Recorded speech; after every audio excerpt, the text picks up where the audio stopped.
1 Samuel chapter 1. There was a certain man from Ramathaim, a Zuphite, from the hill country of Ephraim, whose name was Elkanah, son of Jeroham, the son of Elihu, the son of Tohu, the son of Zoph, an Ephraimite. He had 2 wives. One was called Hannah, and the other Peninnah. Peninnah had children, but Hannah had none. Year after year this man went up from his town to worship and sacrifice to the Lord Almighty at Shiloh, where Hophni and Phinehas, the 2 sons of Eli, were priests of the Lord. Whenever the day came for Elkanah to sacrifice, he would give portions of the meat to his wife Peninnah and to all her sons and daughters. But to Hannah he gave a double portion, because he loved her, and the Lord had closed her womb. And because the Lord had closed her womb, her rival kept provoking her in order to irritate her. This went on year after year. Whenever Hannah went up to the house of the Lord, her rival provoked her till she wept and would not eat. Elkanah, her husband, would say to her, "Hannah, why are you weeping? Why don't you eat? Why are you downhearted? Don't I mean more to you than 10 sons?" Once when they had finished eating and drinking in Shiloh, Hannah stood up. Now Eli the priest was sitting on a chair by the doorpost of the Lord's temple. In bitterness of soul Hannah wept much and prayed to the Lord. And she made a vow, saying, "O Lord Almighty, if you will only look upon your servant's misery and remember me, and not forget your servant, but give her a son, then I will give him to the Lord for all the days of his life, and no razor will ever be used on his head." As she kept on praying to the Lord, Eli observed her mouth. Hannah was praying in her heart, and her lips were moving, but her voice was not heard. Eli thought she was drunk, and said to her, "How long will you keep on getting drunk? Get rid of your wine." "Not so, my lord," Hannah replied. "I am a woman who is deeply troubled. I have not been drinking wine or beer. I was pouring out my soul to the Lord. Do not take your servant for a wicked woman. I have been praying here out of my great anguish and grief." Eli answered, "Go in peace, and may the God of Israel grant you what you have asked of him." She said, "May your servant find favor in your eyes." Then she went her way and ate something, and her face was no longer downcast. Early the next morning they arose and worshipped before the Lord, and then went back to their home at Ramah. Elkanah lay with Hannah his wife, and the Lord remembered her. So in the course of time Hannah conceived and gave birth to a son. She named him Samuel, saying, "Because I asked the Lord for him."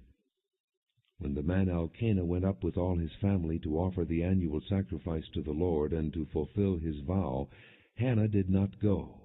She said to her husband, "After the boy is weaned, I will take him and present him before the Lord, and he will live there always." "Do what seems best to you," Elkanah her husband told her. "Stay here until you have weaned him. Only may the Lord make good his word." So the woman stayed at home and nursed her son until she had weaned him. After he was weaned, she took the boy with her, young as he was, along with a 3-year-old bull, an ephah of flour, and a skin of wine, and brought him to the house of the Lord at Shiloh. When they had slaughtered the bull, they brought the boy to Eli. And she said to him, "As surely as you live, my lord, I am the woman who stood here beside you praying to the Lord. I prayed for this child, and the Lord has granted me what I asked of him. So now I give him to the Lord. For his whole life he will be given over to the Lord." And he worshipped the Lord there. 1 Samuel chapter 2. Then Hannah prayed and said, "My heart rejoices in the Lord. In the Lord my horn is lifted high. My mouth boasts over my enemies, for I delight in your deliverance. There is no one holy like the Lord. There is no one besides you. There is no rock like our God. Do not keep talking so proudly, or let your mouth speak such arrogance, for the Lord is a God who knows, and by him deeds are weighed.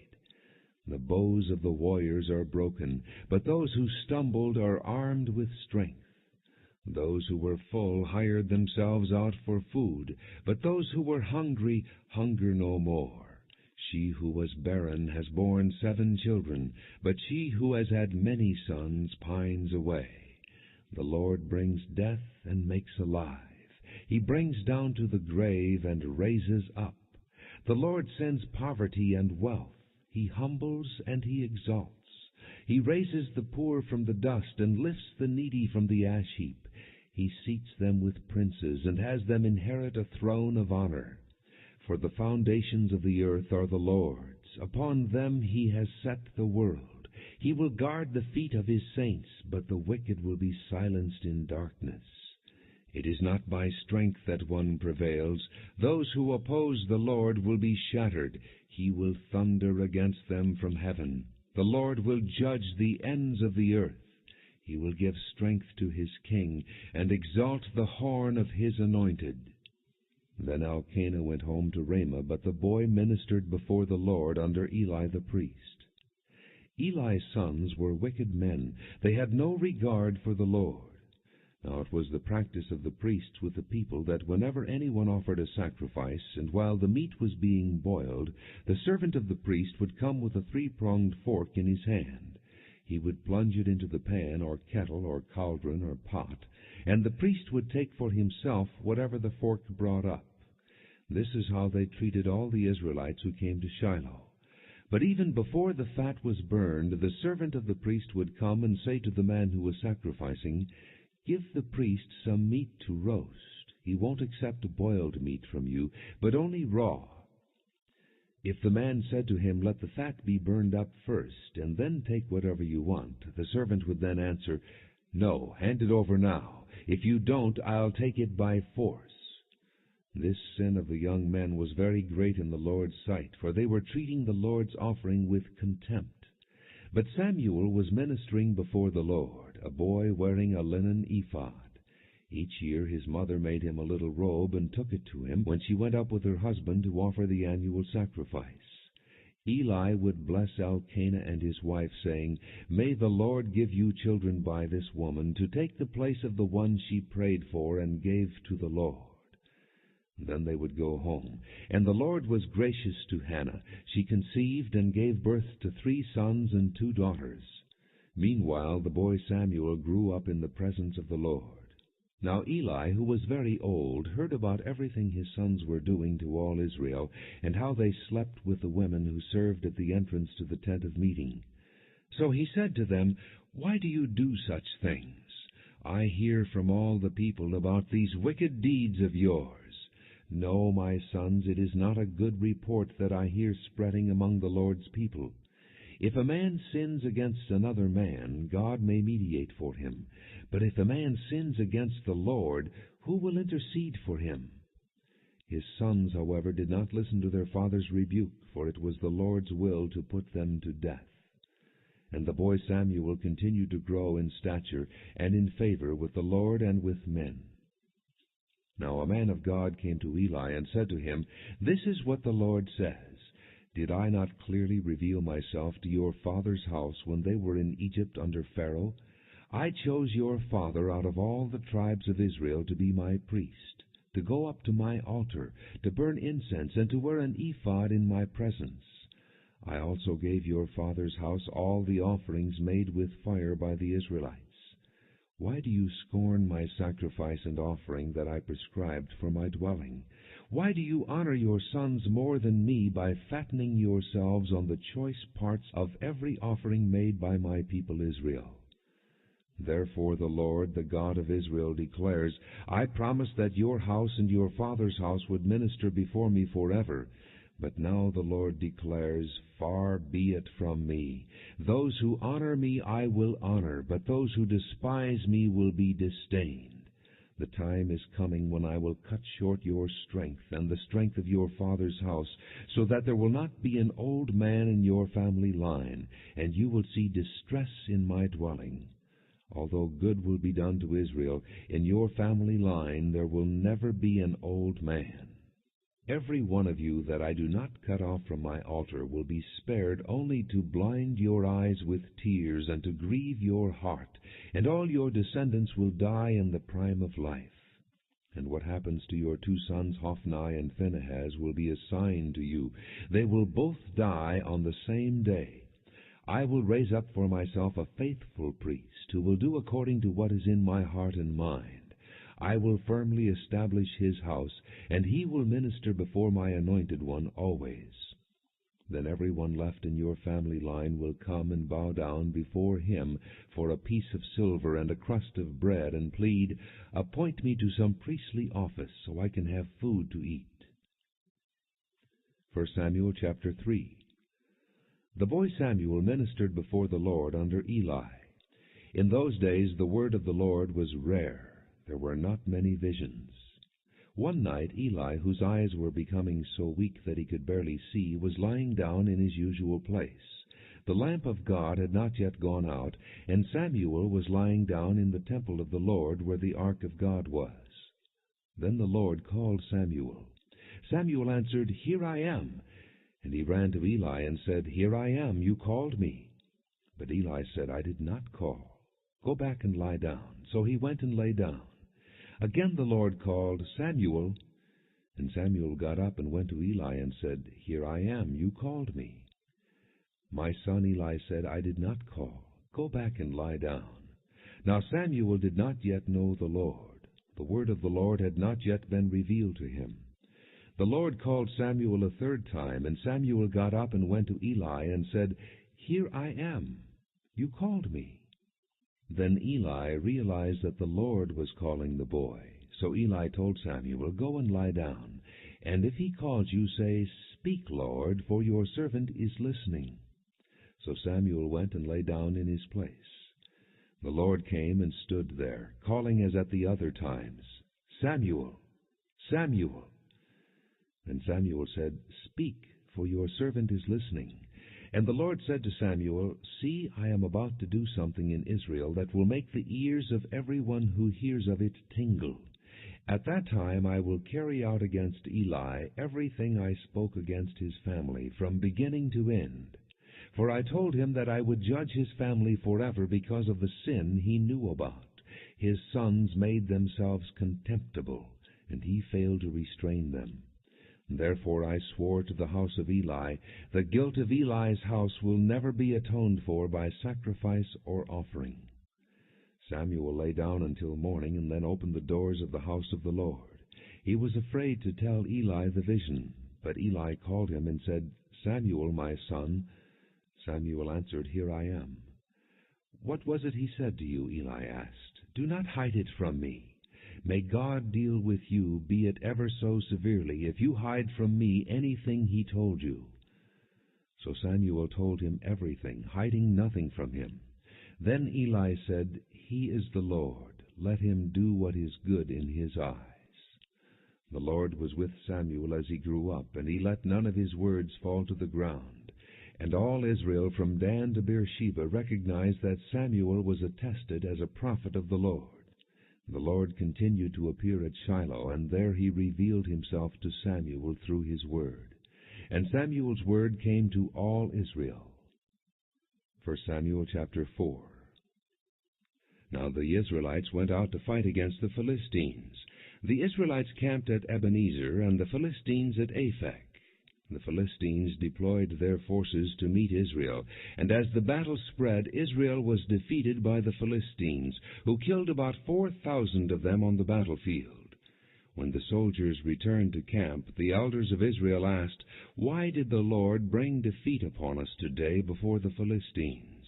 Let us bring the ark of the Lord's covenant from Shiloh, so that it may go with us and save us from the hand of our enemies." So the people sent men to Shiloh, and they brought back the ark of the covenant of the Lord Almighty, who is enthroned between the cherubim. And Eli's 2 sons, Hophni and Phinehas, were there with the ark of the covenant of God. When the ark of the Lord's covenant came into the camp, all Israel raised such a great shout that the ground shook. Hearing the uproar, the Philistines asked, "What's all this shouting in the Hebrew camp?" When they learned that the ark of the Lord had come into the camp, the Philistines were afraid. "A god has come into the camp," they said. "We're in trouble. Nothing like this has happened before. Woe to us! Who will deliver us from the hand of these mighty gods? They are the gods who struck the Egyptians with all kinds of plagues in the desert. Be strong, Philistines, be men, or you will be subject to the Hebrews as they have been to you. Be men and fight. So the Philistines fought, and the Israelites were defeated, and every man fled to his tent. The slaughter was very great. Israel lost 30,000 foot soldiers. The ark of God was captured, and Eli's 2 sons, Hophni and Phinehas, died. That same day a Benjamite ran from the battle line and went to Shiloh, his clothes torn and dust on his head. When he arrived, there was Eli sitting on his chair by the side of the road, watching, because his heart feared for the ark of God. When the man entered the town and told what had happened, the whole town sent up a cry. Eli heard the outcry and asked, "What is the meaning of this uproar?" The man hurried over to Eli, who was 98 years old and whose eyes were set so that he could not see. He told Eli, "I have just come from the battlefield. I fled from it this very day." Eli asked, "What happened, my son?" The man who brought the news replied, "Israel fled before the Philistines, and the army has suffered heavy losses. Also your 2 sons, Hophni and Phinehas, are dead, and the ark of God has been captured." When he mentioned the ark of God, Eli fell backward off his chair by the side of the gate. His neck was broken, and he died, for he was an old man and heavy. He had led Israel 40 years. His daughter-in-law, the wife of Phinehas, was pregnant and near the time of delivery. When she heard the news that the ark of God had been captured, and that her father-in-law and her husband were dead, she went into labor and gave birth, but was overcome by her labor pains. As she was dying, the women attending her said, "Don't despair. You have given birth to a son." But she did not respond or pay any attention. She named the boy Ichabod, saying, "The glory has departed from Israel because of the capture of the ark of God and the deaths of her father-in-law and her husband." She said, "The glory has departed from Israel, for the ark of God has been captured." 1 Samuel chapter 5. After the Philistines had captured the ark of God, they took it from Ebenezer to Ashdod. Then they carried the ark into Dagon's temple and set it beside Dagon. When the people of Ashdod rose early the next day, there was Dagon fallen on his face on the ground before the ark of the Lord. They took Dagon and put him back in his place. But the following morning when they rose, there was Dagon fallen on his face on the ground before the ark of the Lord. His head and hands had been broken off and were lying on the threshold. Only his body remained. And that is why to this day neither the priests of Dagon nor any others who enter Dagon's temple at Ashdod step on the threshold. The Lord's hand was heavy upon the people of Ashdod and its vicinity. He brought devastation upon them and afflicted them with tumors. When the men of Ashdod saw what was happening, they said, "The ark of the God of Israel must not stay here with us, because his hand is heavy upon us and upon Dagon our God." So they called together all the rulers of the Philistines and asked them, "What shall we do with the ark of the God of Israel?" They answered, "Have the ark of the God of Israel moved to Gath." So they moved the ark of the God of Israel. But after they had moved it, the Lord's hand was against that city, throwing it into a great panic. He afflicted the people of the city, both young and old, with an outbreak of tumors. So they sent the ark of God to Ekron. As the ark of God was entering Ekron, the people of Ekron cried out, "They have brought the ark of the God of Israel around to us to kill us and our people." So they called together all the rulers of the Philistines and said, "Send the ark of the God of Israel away. Let it go back to its own place, or it will kill us and our people." For death had filled the city with panic. God's hand was very heavy upon it. Those who did not die were afflicted with tumors, and the outcry of the city went up to heaven. 1 Samuel chapter 6. When the ark of the Lord had been in Philistine territory 7 months, the Philistines called for the priests and the diviners and said, "What shall we do with the ark of the Lord? Tell us how we should send it back to its place." They answered, If you return the ark of the God of Israel, do not send it away empty, but by all means send a guilt offering to him. Then you will be healed, and you will know why his hand has not been lifted from you. The Philistines asked, What guilt offering should we send to him? They replied, 5 gold tumors and 5 gold rats, according to the number of the Philistine rulers, because the same plague has struck both you and your rulers. Make models of the tumors and of the rats that are destroying the country, and pay honor to Israel's God. Perhaps he will lift his hand from you and your gods in your land. Why do you harden your hearts as the Egyptians and Pharaoh did? When he treated them harshly, did they not send the Israelites out so they could go on their way? Now then, get a new cart ready with 2 cows that have calved and have never been yoked. Hitch the cows to the cart, but take their calves away and pen them up. Take the ark of the Lord and put it on the cart, and in a chest beside it put the gold objects you are sending back to him as a guilt offering. Send it on its way, but keep watching it. If it goes up to its own territory toward Beth-Shemesh, then the Lord has brought this great disaster on us. But if it does not, then we will know that it was not his hand that struck us, and that it happened to us by chance. So they did this. They took 2 such cows and hitched them to the cart and penned up their calves. They placed the ark of the Lord on the cart, and along with it the chest containing the gold rats and the models of the tumors. Then the cows went straight up toward Beth-Shemesh, keeping on the road and lowing all the way. They did not turn to the right or to the left. The rulers of the Philistines followed them as far as the border of Beth-Shemesh. Now the people of Beth-Shemesh were harvesting their wheat in the valley, and when they looked up and saw the ark, they rejoiced at the sight. The cart came to the field of Joshua of Beth-Shemesh, and there it stopped beside a large rock. The people chopped up the wood of the cart and sacrificed the cows as a burnt offering to the Lord. The Levites took down the ark of the Lord, together with the chest containing the gold objects, and placed them on the large rock. On that day the people of Beth-Shemesh offered burnt offerings and made sacrifices to the Lord. The 5 rulers of the Philistines saw all this, and then returned that same day to Ekron. These are the gold tumors the Philistines sent as a guilt offering to the Lord, 1 each for Ashdod, Gaza, Ashkelon, Gath, and Ekron. And the number of the gold rats was according to the number of Philistine towns belonging to the 5 rulers, the fortified towns with their country villages. The large rock on which they set the ark of the Lord is a witness to this day in the field of Joshua of Beth-Shemesh. But God struck down some of the men of Beth-Shemesh, putting 70 of them to death, because they had looked into the ark of the Lord. The people mourned because of the heavy blow the Lord had dealt them, and the men of Beth-Shemesh asked, Who can stand in the presence of the Lord, this holy God? To whom will the ark go up from here? Then they sent messengers to the people of Kiriath-Jearim, saying, The Philistines have returned the ark of the Lord. Come down and take it up to your place. 1 Samuel chapter 7. So the men of Kiriath-Jearim came and took up the ark of the Lord. They took it to Aminadab's house on the hill, and consecrated Eleazar his son to guard the ark of the Lord. It was a long time, 20 years in all, that the ark remained at Kiriath-Jearim, and all the people of Israel mourned and sought after the Lord.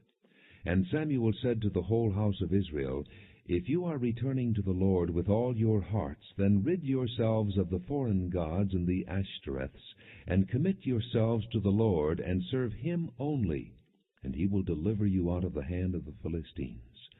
So the Israelites put away their Baals and Ashtoreths, and served the Lord only.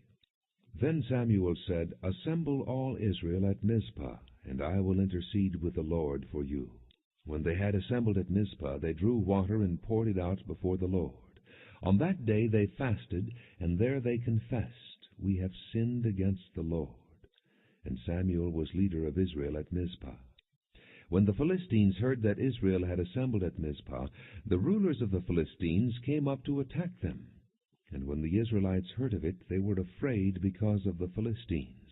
They said to Samuel, "Do not stop crying out to the Lord our God for us, that he may rescue us from the hand of the Philistines."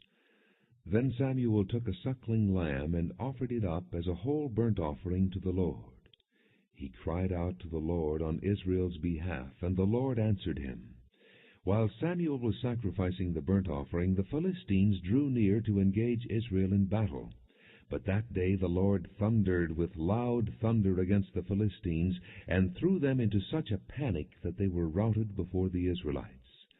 The men of Israel rushed out of Mizpah, and pursued the Philistines, slaughtering them along the way to a point below Beth-kar. Then Samuel took a stone and set it up between Mizpah and Shen.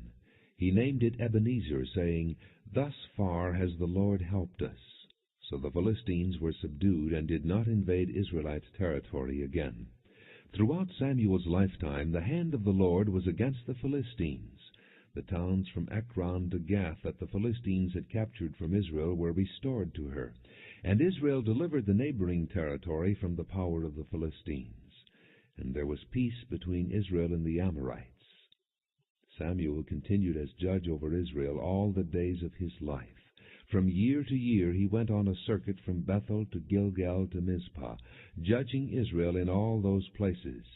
But he always went back to Ramah, where his home was, and there he also judged Israel. And he built an altar there to the Lord. 1 Samuel chapter 8. When Samuel grew old, he appointed his sons as judges for Israel. The name of his firstborn was Joel, and the name of his second was Abijah, and they served at Beersheba. But his sons did not walk in his ways. They turned aside after dishonest gain, and accepted bribes, and perverted justice. So all the elders of Israel gathered together and came to Samuel at Ramah.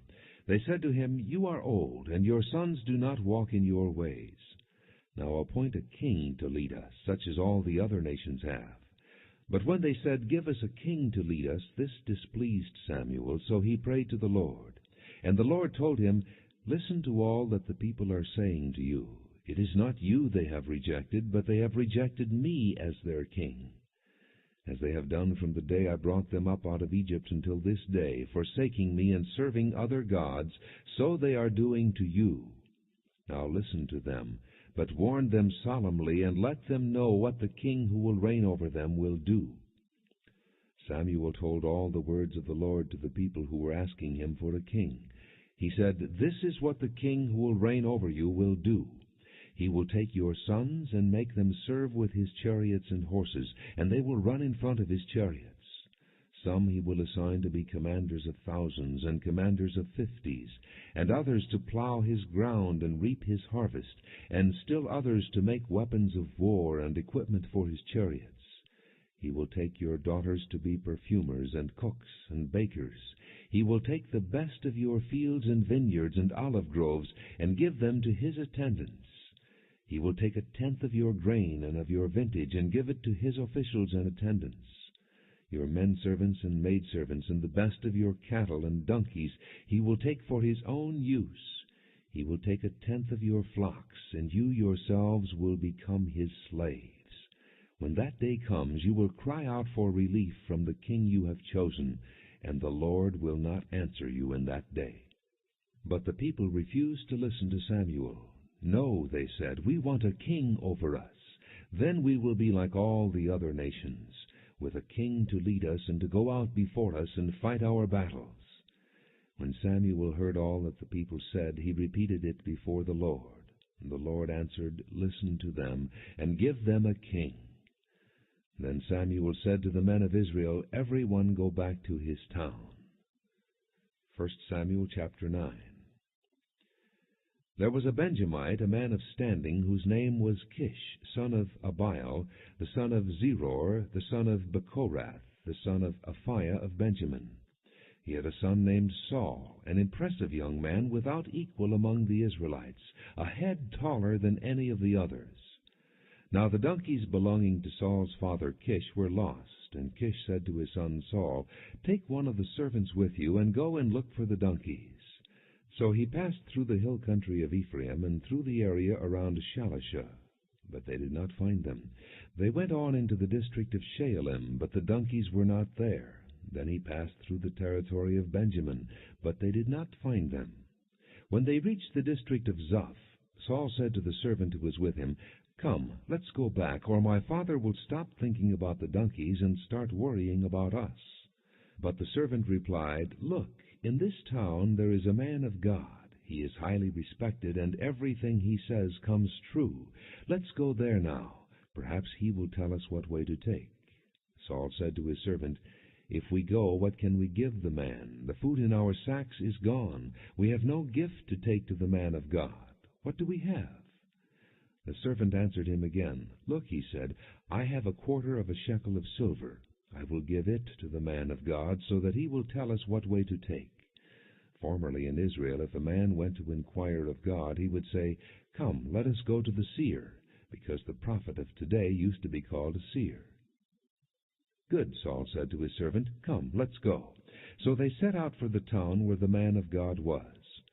As they were going up the hill to the town, they met some girls coming out to draw water, and they asked them, "Is the seer here?"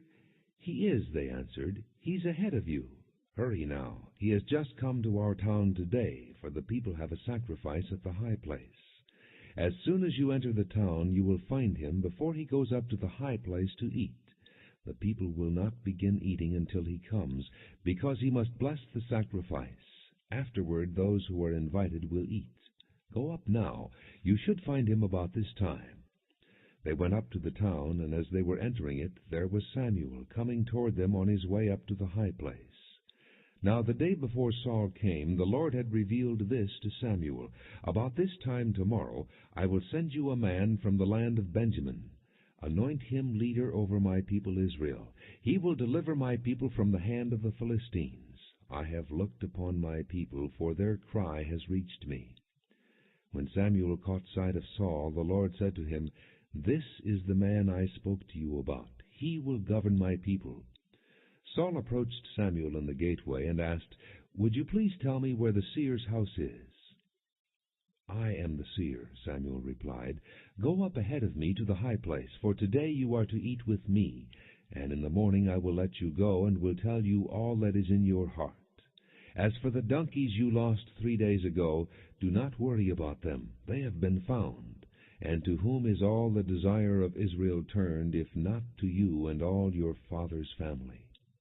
Saul answered, "But am I not a Benjamite from the smallest tribe of Israel, and is not my clan the least of all the clans of the tribe of Benjamin?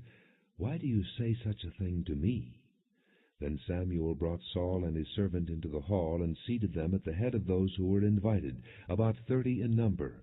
Samuel said to the cook, "Bring the piece of meat I gave you, the one I told you to lay aside." So the cook took up the leg with what was on it, and set it in front of Saul. Samuel said, "Here is what has been kept for you. Eat, because it was set aside for you for this occasion, from the time I said, 'I have invited guests.'" And Saul dined with Samuel that day. After they came down from the high place to the town, Samuel talked with Saul on the roof of his house. They rose about daybreak, and Samuel called to Saul on the roof, "Get ready, and I will send you on your way." When Saul got ready, he and Samuel went outside together.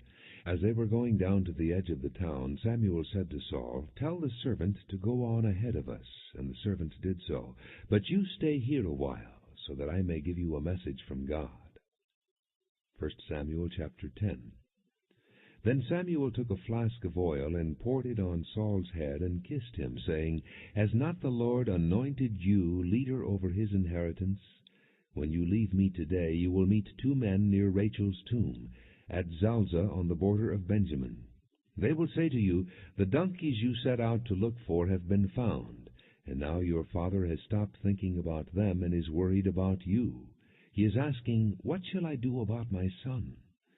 Then you will go on from there until you reach the great tree of Tabor. 3 men going up to God at Bethel will meet you there. One will be carrying 3 young goats, another 3 loaves of bread, and another a skin of wine. They will greet you and offer you 2 loaves of bread, which you will accept from them. After that you will go to Gibeah of God, where there is a Philistine outpost. As you approach the town, you will meet a procession of prophets coming down from the high place with lyres, tambourines, flutes, and harps being played before them, and they will be prophesying. The Spirit of the Lord will come upon you in power, and you will prophesy with them, and you will be changed into a different person. Once these signs are fulfilled, do whatever your hand finds to do, for God is with you.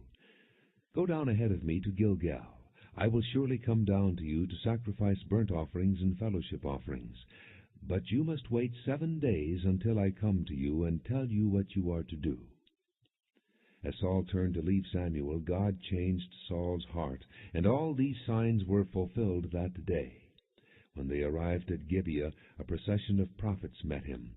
The Spirit of God came upon him in power, and he joined in their prophesying. When all those who had formerly known him saw him prophesying with the prophets, they asked each other, "What is this that has happened to the son of Kish? Is Saul also among the prophets?" A man who lived there answered, "And who is their father?" So it became a saying, "Is Saul also among the prophets?" After Saul stopped prophesying, he went to the high place.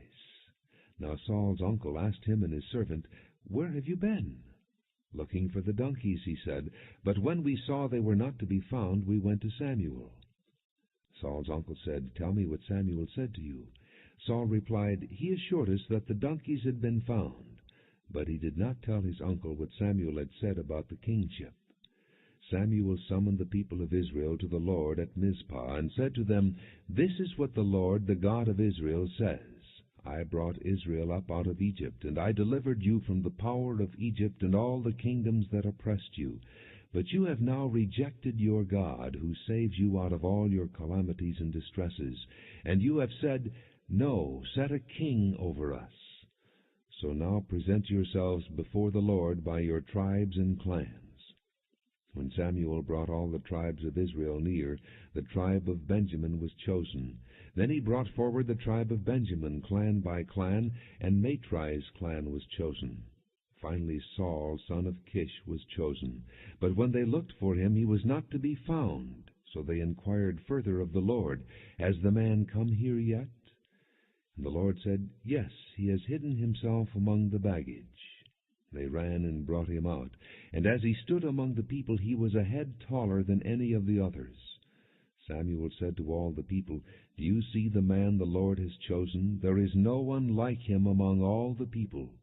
Then the people shouted, "Long live the king!" Samuel explained to the people the regulations of the kingship.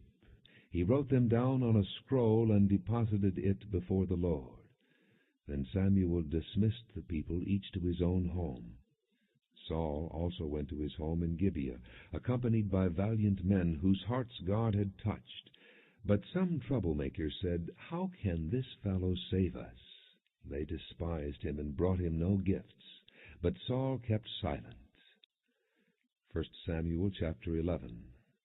Nahash the Ammonite went up and besieged Jabesh-Gilead. And all the men of Jabesh said to him, "Make a treaty with us, and we will be subject to you." But Nahash the Ammonite replied, "I will make a treaty with you only on the condition that I gouge out the right eye of every one of you, and so bring disgrace on all Israel." The elders of Jabesh said to him, "Give us 7 days, so we can send messengers throughout Israel. If no one comes to rescue us, we will surrender to you." When the messengers came to Gibeah of Saul, and reported these terms to the people, they all wept aloud. Just then Saul was returning from the fields behind his oxen, and he asked, "What is wrong with the people? Why are they weeping?" Then they repeated to him what the men of Jabesh had said. When Saul heard their words, the Spirit of God came upon him in power, and he burned with anger. He took a pair of oxen, cut them into pieces, and sent the pieces by messengers throughout Israel, proclaiming, "This is what will be done to the oxen of anyone who does not follow Saul and Samuel." Then the terror of the Lord fell on the people, and they turned out as one man. When Saul mustered them at Bezek, the men of Israel numbered 300,000, and the men of Judah 30,000. They told the messengers who had come, "Say to the men of Jabesh-Gilead, by the time the sun is hot tomorrow, you will be delivered." When the messengers went and reported this to the men of Jabesh, they were elated.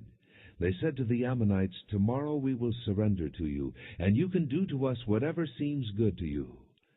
The next day Saul separated his men into 3 divisions. During the last watch of the night they broke into the camp of the Ammonites and slaughtered them until the heat of the day. Those who survived were scattered, so that no 2 of them were left together. The people then said to Samuel, "Who was it that asked, 'Shall Saul reign over us?' Bring these men to us, and we will put them to death." But Saul said, "No one shall be put to death today, for this day the Lord has rescued Israel." Then Samuel said to the people, "Come, let us go to Gilgal, and there reaffirm the kingship." So all the people went to Gilgal, and confirmed Saul as king in the presence of the Lord. And there they sacrificed fellowship offerings before the Lord, and Saul and all the Israelites held a great celebration. 1 Samuel chapter 12. Samuel said to all Israel, "I have listened to everything you said to me, and have set a king over you. Now you have a king as your leader. As for me, I am old and gray, and my sons are here with you. I have been your leader from my youth until this day. Here I stand. Testify against me in the presence of the Lord and his anointed. Whose ox have I taken? Whose donkey have I taken? Whom have I cheated? Whom have I oppressed? From whose hand have I accepted a bribe to make me shut my eyes? If I have done any of these, I will make it right." "You have not cheated or oppressed us," they replied. "You have not taken anything from anyone's hand." Samuel said to them, "The Lord is witness against you, and also his anointed is witness this day, that you have not found anything in my hand." "He is witness," they said. Then Samuel said to the people, "It is the Lord who appointed Moses and Aaron and brought your forefathers up out of Egypt. Now then, stand here, because I am going to confront you with evidence before the Lord as to all the righteous acts performed by the Lord for you and your fathers."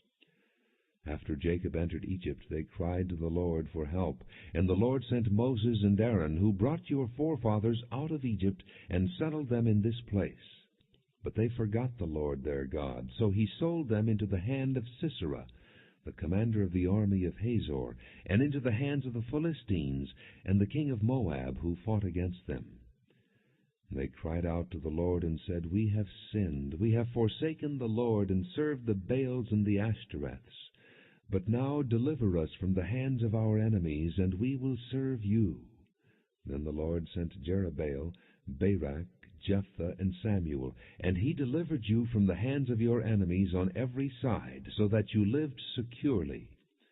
But when you saw that Nahash, king of the Ammonites, was moving against you, you said to me, "No, we want a king to rule over us, even though the Lord your God was your king. Now here is the king you have chosen, the one you asked for. See, the Lord has set a king over you. If you fear the Lord and serve and obey him, and do not rebel against his commands, and if both you and the king who reigns over you follow the Lord your God, good.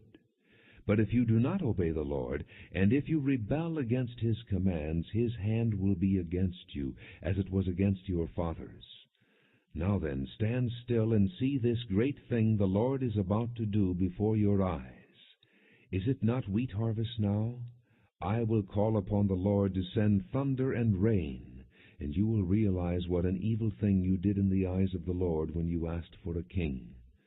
Then Samuel called upon the Lord, and that same day the Lord sent thunder and rain. So all the people stood in awe of the Lord and of Samuel. The people all said to Samuel, "Pray to the Lord your God for your servants, so that we will not die. For we have added to all our other sins the evil of asking for a king." "Do not be afraid," Samuel replied. "You have done all this evil. Yet do not turn away from the Lord, but serve the Lord with all your heart. Do not turn away after useless idols. They can do you no good, nor can they rescue you, because they are useless. For the sake of his great name, the Lord will not reject his people, because the Lord was pleased to make you his own. As for me, far be it from me that I should sin against the Lord by failing to pray for you. And I will teach you the way that is good and right. But be sure to fear the Lord and serve him faithfully with all your heart. Consider what great things he has done for you. Yet if you persist in doing evil, both you and your king will be swept away. 1 Samuel chapter 13. Saul was 30 years old when he became king, and he reigned over Israel 42 years. Saul chose 3,000 men from Israel. 2,000 were with him at Michmash and in the hill country of Bethel, and 1,000 were with Jonathan at Gibeah in Benjamin. The rest of the men he sent back to their homes. Jonathan attacked the Philistine outpost at Geba, and the Philistines heard about it. Then Saul had the trumpet blown throughout the land, and said, "Let the Hebrews hear." So all Israel heard the news. Saul has attacked the Philistine outpost, and now Israel has become a stench to the Philistines. And the people were summoned to join Saul at Gilgal.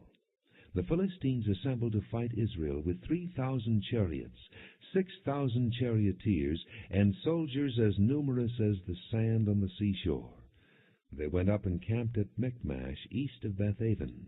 When the men of Israel saw that their situation was critical and that their army was hard-pressed, they hid in caves and thickets, among the rocks, and in pits and cisterns.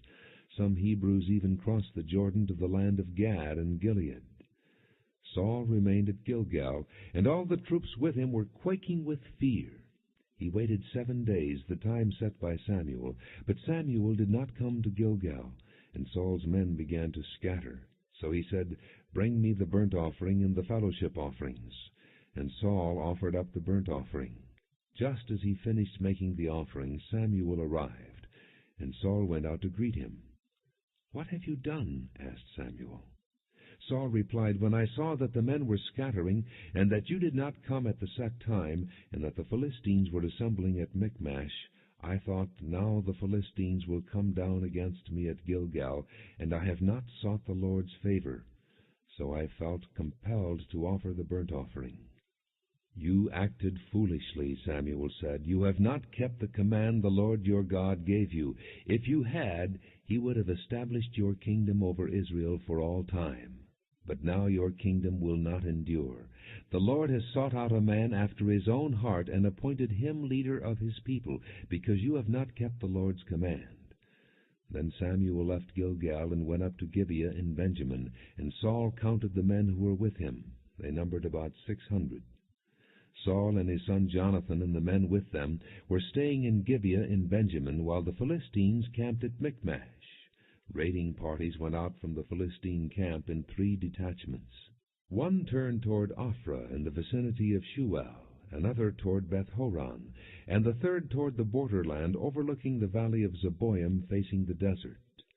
Not a blacksmith could be found in the whole land of Israel, because the Philistines had said, "Otherwise the Hebrews will make swords or spears."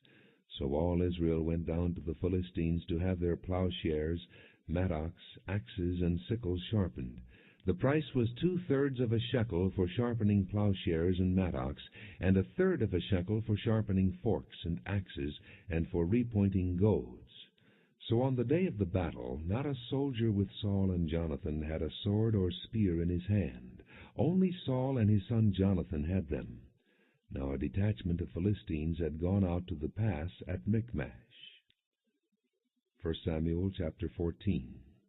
One day Jonathan, son of Saul, said to the young man bearing his armor, "Come, let's go over to the Philistine outpost on the other side." But he did not tell his father.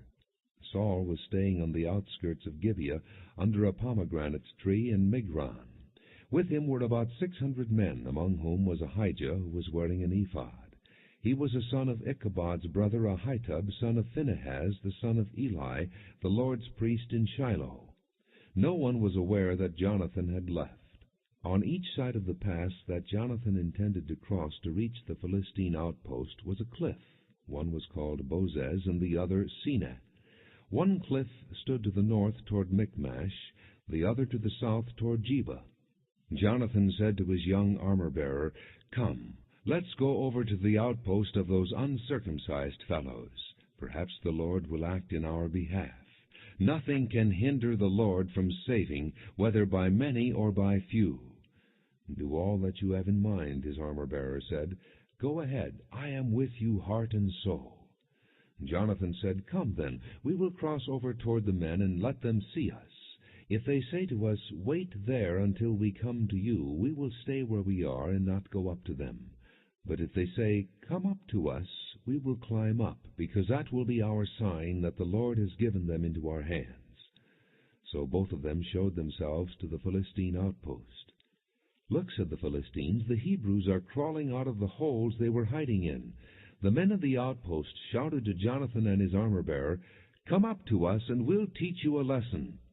So Jonathan said to his armor-bearer, "Climb up after me. The Lord has given them into the hand of Israel." Jonathan climbed up, using his hands and feet, with his armor-bearer right behind him. The Philistines fell before Jonathan, and his armor-bearer followed and killed behind him. In that first attack, Jonathan and his armor-bearer killed some 20 men in an area of about half an acre. Then panic struck the whole army, those in the camp and field, and those in the outposts and raiding parties, and the ground shook. It was a panic sent by God. Saul's lookouts at Gibeah of Benjamin saw the army melting away in all directions. Then Saul said to the men who were with him, "Muster the forces and see who has left us." When they did, it was Jonathan and his armor-bearer who were not there. Saul said to Ahijah, "Bring the ark of God." At that time it was with the Israelites. While Saul was talking to the priest, the tumult in the Philistine camp increased more and more. So Saul said to the priest, "Withdraw your hand." Then Saul and all his men assembled and went to the battle. They found the Philistines in total confusion, striking each other with their swords. Those Hebrews who had previously been with the Philistines and had gone up with them to their camp went over to the Israelites who were with Saul and Jonathan. When all the Israelites who had hidden in the hill country of Ephraim heard that the Philistines were on the run, they joined the battle in hot pursuit. So the Lord rescued Israel that day, and the battle moved on beyond Beth-aven. Now the men of Israel were in distress that day, because Saul had bound the people under an oath, saying, "Cursed be any man who eats food before evening comes, before I have avenged myself on my enemies." So none of the troops tasted food. The entire army entered the woods, and there was honey on the ground. When they went into the woods, they saw the honey oozing out, yet no one put his hand to his mouth, because they feared the oath. But Jonathan had not heard that his father had bound the people with the oath. So he reached out the end of the staff that was in his hand and dipped it into the honeycomb. He raised his hand to his mouth, and his eyes brightened. Then one of the soldiers told him, "Your father bound the army under a strict oath, saying, 'Cursed be any man who eats food today.' That is why the men are faint." Jonathan said, "My father has made trouble for the country. See how my eyes brightened when I tasted a little of this honey. How much better it would have been if the men had eaten today some of the plunder they took from their enemies. Would not the slaughter of the Philistines have been even greater?" That day, after the Israelites had struck down the Philistines from Michmash to Ajalon, they were exhausted. They pounced on the plunder, and taking sheep, cattle, and calves, they butchered them on the ground and ate them together with the blood. Then someone said to Saul, "Look, the men are sinning against the Lord by eating meat that has blood in it." "You have broken faith," he said. "Roll a large stone over here at once." Then he said, "Go out among the men and tell them, 'Each of you bring me your cattle and sheep, and slaughter them here and eat them. Do not sin against the Lord by eating meat with blood still in it.' So every one brought his ox that night and slaughtered it there. Then Saul built an altar to the Lord. It was the first time he had done this. Saul said, "Let us go down after the Philistines by night and plunder them till dawn, and let us not leave one of them alive." "Do whatever seems best to you," they replied. But the priest said, "Let us inquire of God here." So Saul asked God, "Shall I go down after the Philistines? Will you give them into Israel's hand?" But God did not answer him that day. Saul therefore said, "Come here, all you who are leaders of the army, and let us find out what sin has been committed today.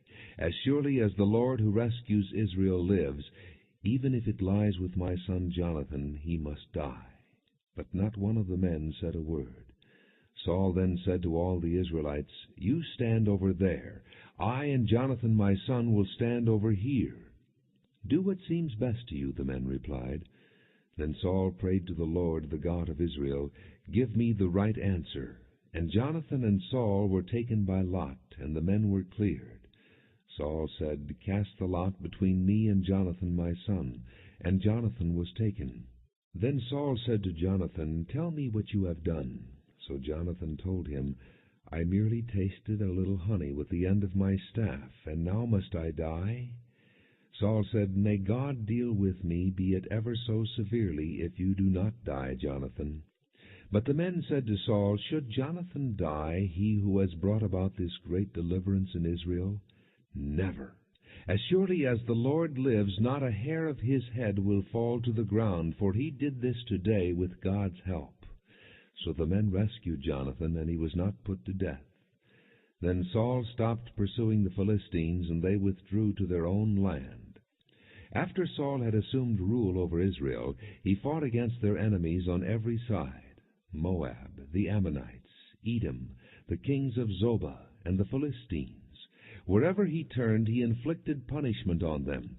He fought valiantly and defeated the Amalekites, delivering Israel from the hands of those who had plundered them. Saul's sons were Jonathan, Ishvi, and Malchi-Shua. The name of his older daughter was Merab, and that of the younger was Michal. His wife's name was Ahinoam, daughter of Ahimaaz. The name of the commander of Saul's army was Abner, son of Ner, and Ner was Saul's uncle. Saul's father Kish and Abner's father Ner were sons of Abiel.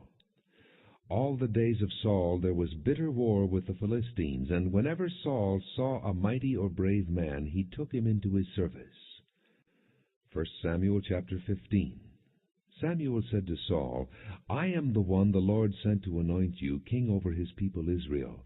So listen now to the message from the Lord.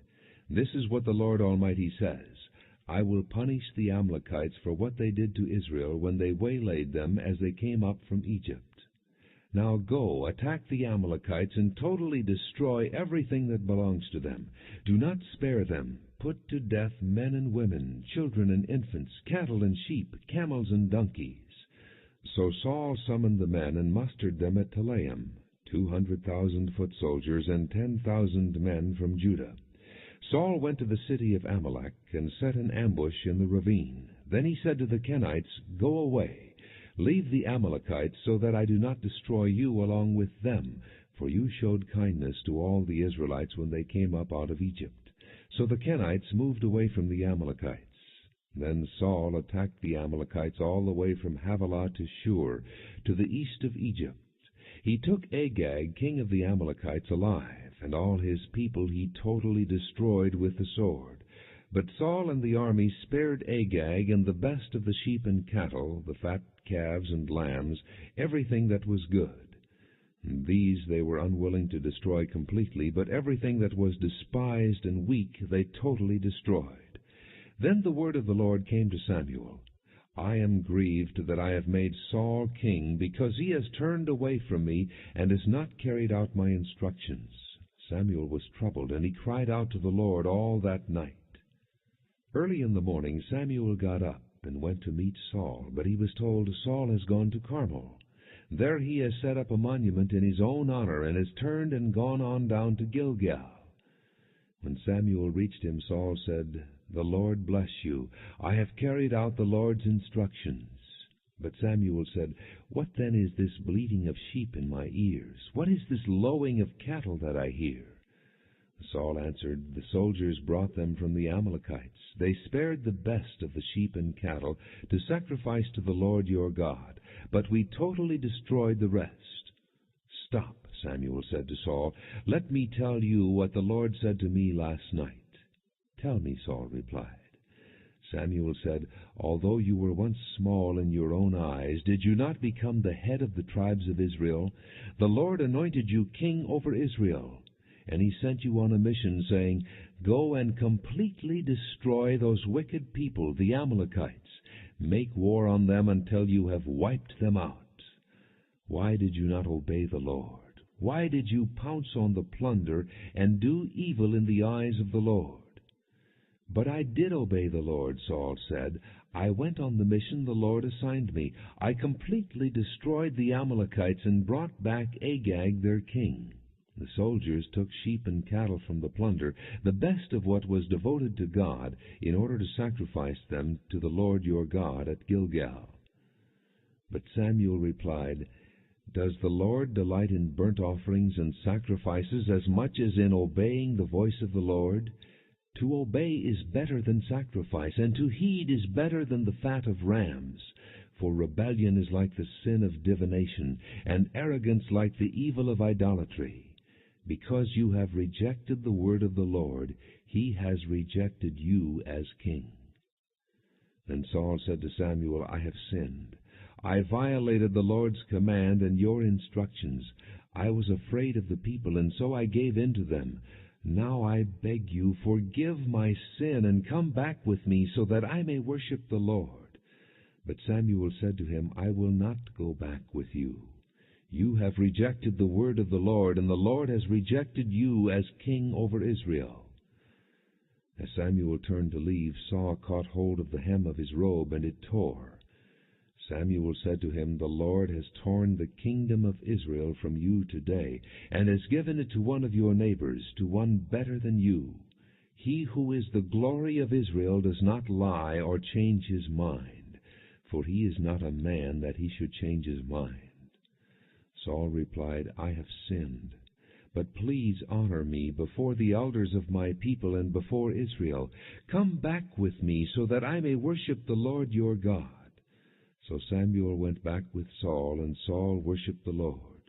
Then Samuel said, Bring me Agag, king of the Amalekites. Agag came to him confidently, thinking, Surely the bitterness of death is past. But Samuel said, As your sword has made women childless, so will your mother be childless among women. And Samuel put Agag to death before the Lord at Gilgal. Then Samuel left for Ramah, but Saul went up to his home in Gibeah of Saul. Until the day Samuel died, he did not go to see Saul again, though Samuel mourned for him. And the Lord was grieved that he had made Saul king over Israel. 1 Samuel chapter 16. The Lord said to Samuel, How long will you mourn for Saul, since I have rejected him as king over Israel? Fill your horn with oil, and be on your way. I am sending you to Jesse of Bethlehem. I have chosen one of his sons to be king. But Samuel said, How can I go? Saul will hear about it and kill me. The Lord said, Take a heifer with you, and say, I have come to sacrifice to the Lord. Invite Jesse to the sacrifice, and I will show you what to do. You are to anoint for me the one I indicate. Samuel did what the Lord said. When he arrived at Bethlehem, the elders of the town trembled when they met him. They asked, Do you come in peace? Samuel replied, Yes, in peace. I have come to sacrifice to the Lord. Consecrate yourselves and come to the sacrifice with me. Then he consecrated Jesse and his sons and invited them to the sacrifice. When they arrived, Samuel saw Eliab and thought, Surely the Lord's anointed stands here before the Lord. But the Lord said to Samuel, Do not consider his appearance or his height, for I have rejected him. The Lord does not look at the things man looks at. Man looks at the outward appearance, but the Lord looks at the heart. Then Jesse called Abinadab and had him pass in front of Samuel. But Samuel said, The Lord has not chosen this one either. Jesse then had Shammah pass by. But Samuel said, Nor has the Lord chosen this one. Jesse had 7 of his sons pass before Samuel. But Samuel said to him, The Lord has not chosen these. So he asked Jesse, Are these all the sons you have? There is still the youngest, Jesse answered, but he is tending the sheep. Samuel said, Send for him. We will not sit down until he arrives. So he sent and had him brought in. He was ruddy, with a fine appearance and handsome features. Then the Lord said, Rise and anoint him. He is the one. So Samuel took the horn of oil and anointed him in the presence of his brothers. And from that day on the Spirit of the Lord came upon David in power. Samuel then went to Ramah. Now the Spirit of the Lord had departed from Saul, and an evil spirit from the Lord tormented him. Saul's attendant said to him, See, an evil spirit from God is tormenting you. Let our Lord command his servants here to search for someone who can play the harp. He will play when the evil spirit from God comes upon you, and you will feel better. So Saul said to his attendants, Find someone who plays well, and bring him to me. One of the servants answered, I have seen a son of Jesse of Bethlehem, who knows how to play the harp. He is a brave man and a warrior. He speaks well, and is a fine-looking man, and the Lord is with him. Then Saul sent messengers to Jesse and said, Send me your son David, who is with the sheep. So Jesse took a donkey loaded with bread, a skin of wine, and a young goat, and sent them with his son David to Saul. David came to Saul and entered his service. Saul liked him very much, and David became one of his armor-bearers. Then Saul sent word to Jesse, saying, Allow David to remain in my service, for I am pleased with him. Whenever the Spirit from God came upon Saul, David would take his harp and play. Then relief would come to Saul. He would feel better, and the evil spirit would leave him. 1 Samuel chapter 17. Now the Philistines gathered their forces for war, and assembled at Socoh in Judah. They pitched camp at Ephes-dammim, between Socoh and Azekah. Saul and the Israelites assembled and camped in the valley of Elah, and drew up their battle line to meet the Philistines. The Philistines occupied one hill, and the Israelites another, with the valley between them. A champion named Goliath, who was from Gath, came out of the Philistine camp. He was over 9 feet tall. He had a bronze helmet on his head, and wore a coat of scale armor of bronze weighing 5,000 shekels. On his legs he wore bronze greaves, and a bronze javelin was slung on his back. His spear shaft was like a weaver's rod, and its iron point weighed 600 shekels. His shield-bearer went ahead of him. Goliath stood and shouted to the ranks of Israel, Why do you come out and line up for battle? Am I not a Philistine, and are you not the servants of Saul? Choose a man and have him come down to me. If he is able to fight and kill me, we will become your subjects. But if I overcome him and kill him, you will become our subjects and serve us. Then the Philistine said, This day I defy the ranks of Israel. Give me a man, and let us fight each other. On hearing the Philistines' words, Saul and all the Israelites were dismayed and terrified. Now David was the son of an Ephrathite named Jesse, who was from Bethlehem in Judah. Jesse had 8 sons, and in Saul's time he was old and well advanced in years. Jesse's 3 oldest sons had followed Saul to the war. The firstborn was Eliab, the second Abinadab, and the third Shammah. David was the youngest. The 3 oldest followed Saul, but David went back and forth from Saul to tend his father's sheep at Bethlehem. For 40 days the Philistine came forward every morning and evening and took his stand. Now Jesse said to his son David, Take this ephah of roasted grain and these 10 loaves of bread for your brothers, and hurry to their camp. Take along these 10 cheeses to the commander of their unit. See how your brothers are, and bring back some assurance from them. They are with Saul and all the men of Israel in the valley of Elah, fighting against the Philistines. Early in the morning David left the flock with the shepherd, loaded up, and set out as Jesse had directed. He reached the camp as the army was going out to its battle positions, shouting the war cry. Israel and the Philistines were drawing up their lines facing each other. David left his things with the keeper of supplies, ran to the battle lines, and greeted his brothers.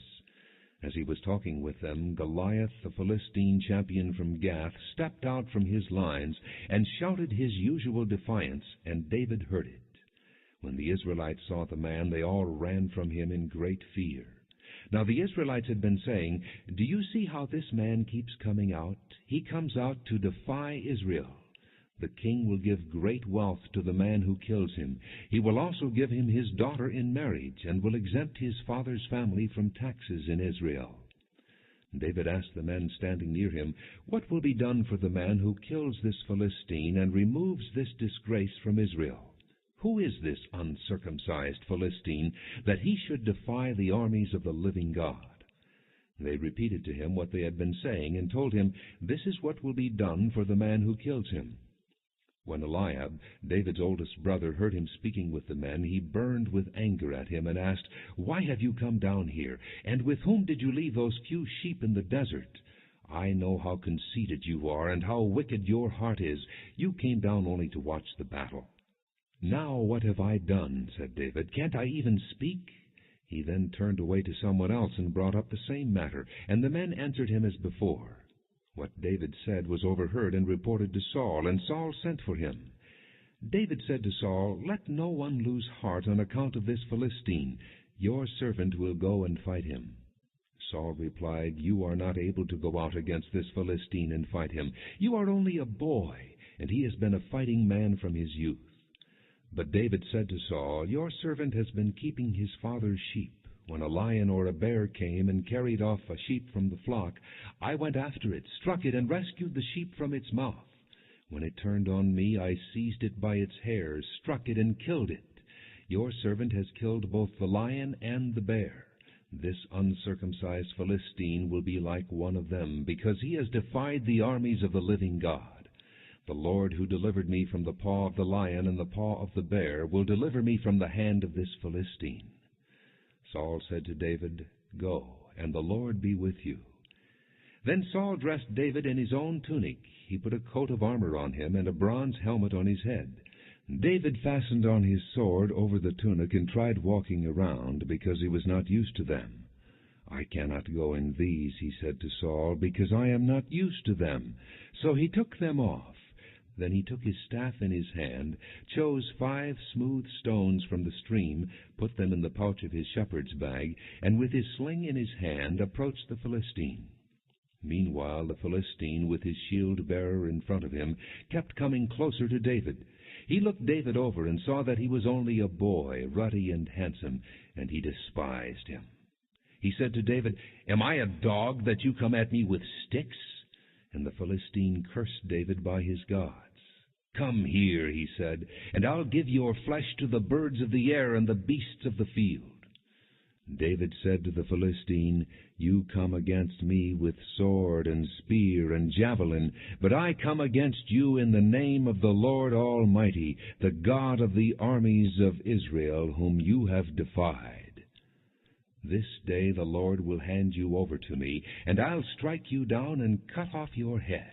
Today I will give the carcasses of the Philistine army to the birds of the air and the beasts of the earth, and the whole world will know that there is a God in Israel. All those gathered here will know that it is not by sword or spear that the Lord saves, for the battle is the Lord's, and he will give all of you into our hands." As the Philistine moved closer to attack him, David ran quickly toward the battle line to meet him. Reaching into his bag and taking out a stone, he slung it and struck the Philistine on the forehead. The stone sank into his forehead, and he fell face down on the ground. So David triumphed over the Philistine with a sling and a stone. Without a sword in his hand, he struck down the Philistine and killed him. David ran and stood over him. He took hold of the Philistine's sword and drew it from the scabbard. After he killed him, he cut off his head with the sword. When the Philistines saw that their hero was dead, they turned and ran. Then the men of Israel and Judah surged forward with a shout and pursued the Philistines to the entrance of Gath and to the gates of Ekron. Their dead were strewn along the Shearaim road to Gath and Ekron. When the Israelites returned from chasing the Philistines, they plundered their camp. David took the Philistine's head and brought it to Jerusalem, and he put the Philistine's weapons in his own tent. As Saul watched David going out to meet the Philistine, he said to Abner, commander of the army, "Abner, whose son is that young man?" Abner replied, "As surely as you live, O king, I don't know." The king said, "Find out whose son this young man is." As soon as David returned from killing the Philistine, Abner took him and brought him before Saul, with David still holding the Philistine's head. "Whose son are you, young man?" Saul asked him. David said, "I am the son of your servant Jesse of Bethlehem." 1 Samuel chapter 18.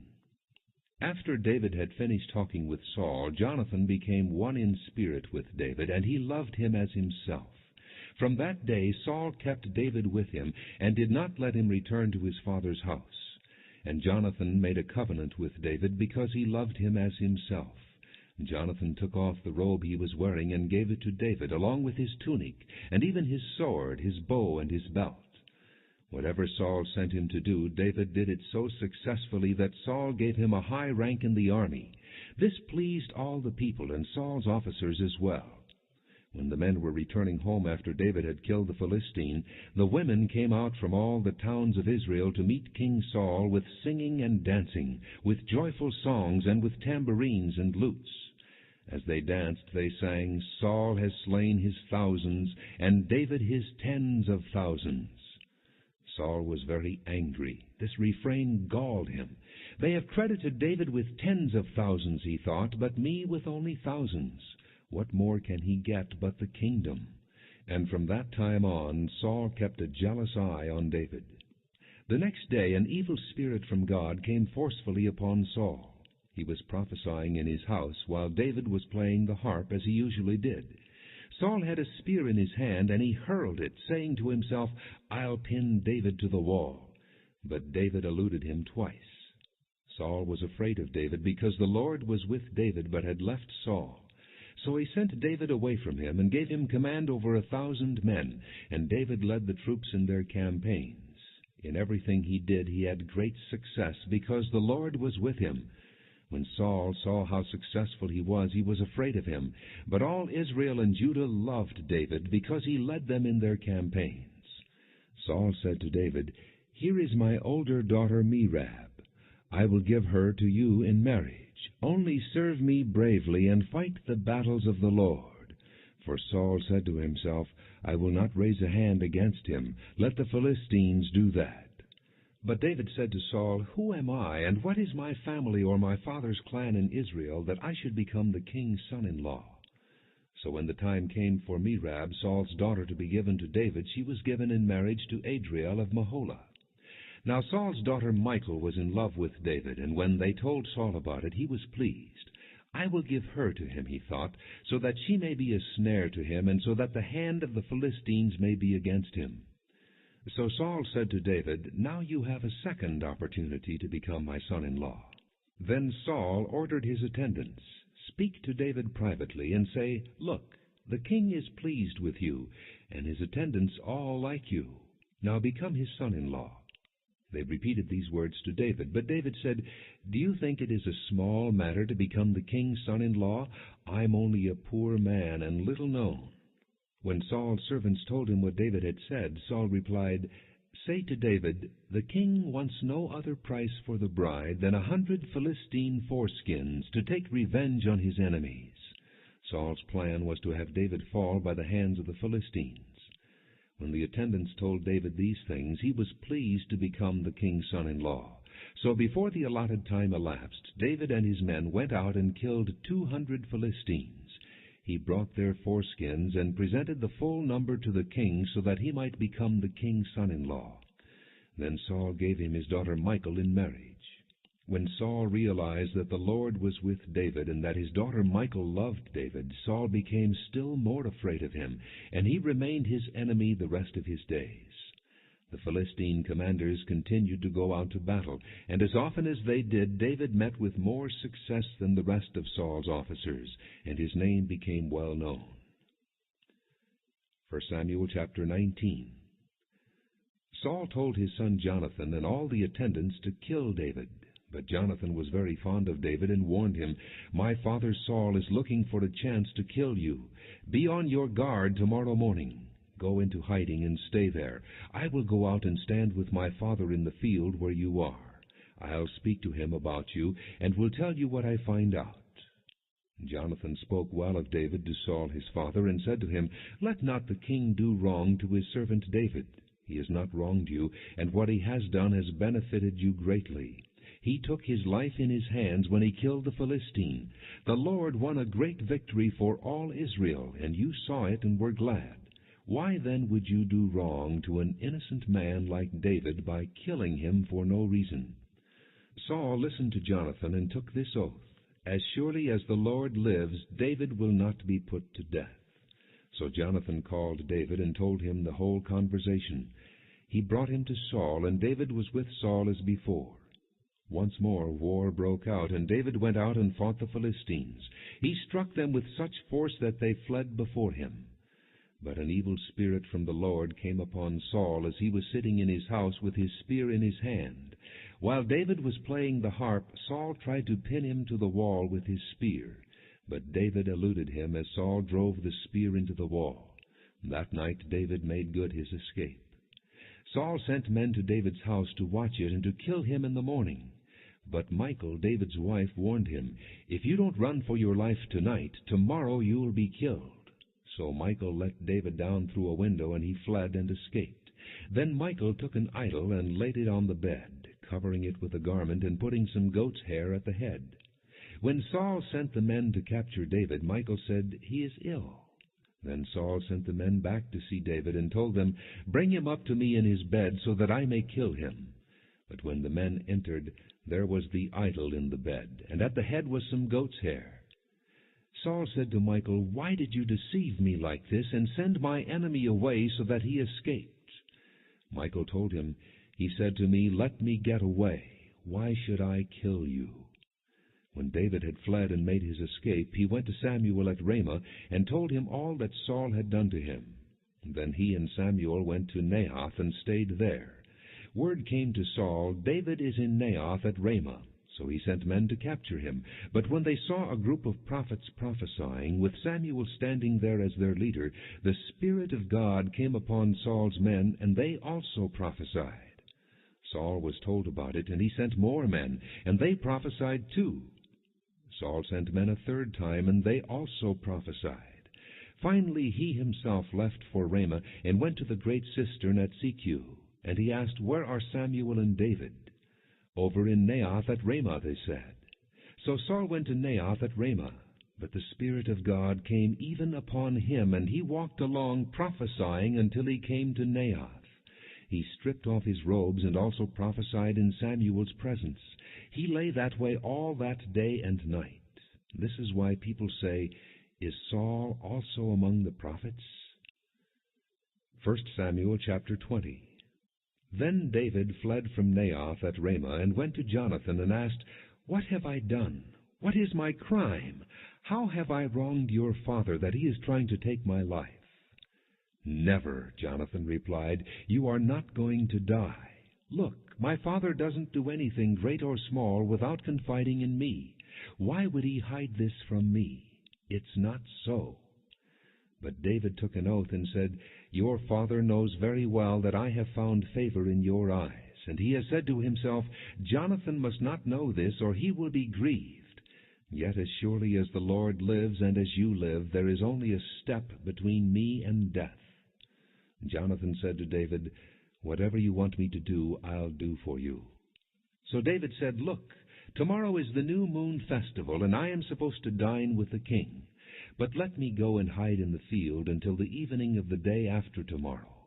If your father misses me at all, tell him, 'David earnestly asked my permission to hurry to Bethlehem, his hometown, because an annual sacrifice is being made there for his whole clan.'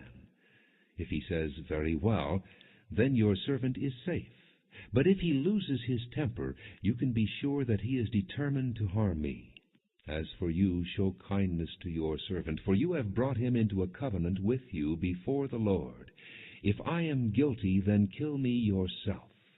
Why hand me over to your father?" "Never," Jonathan said.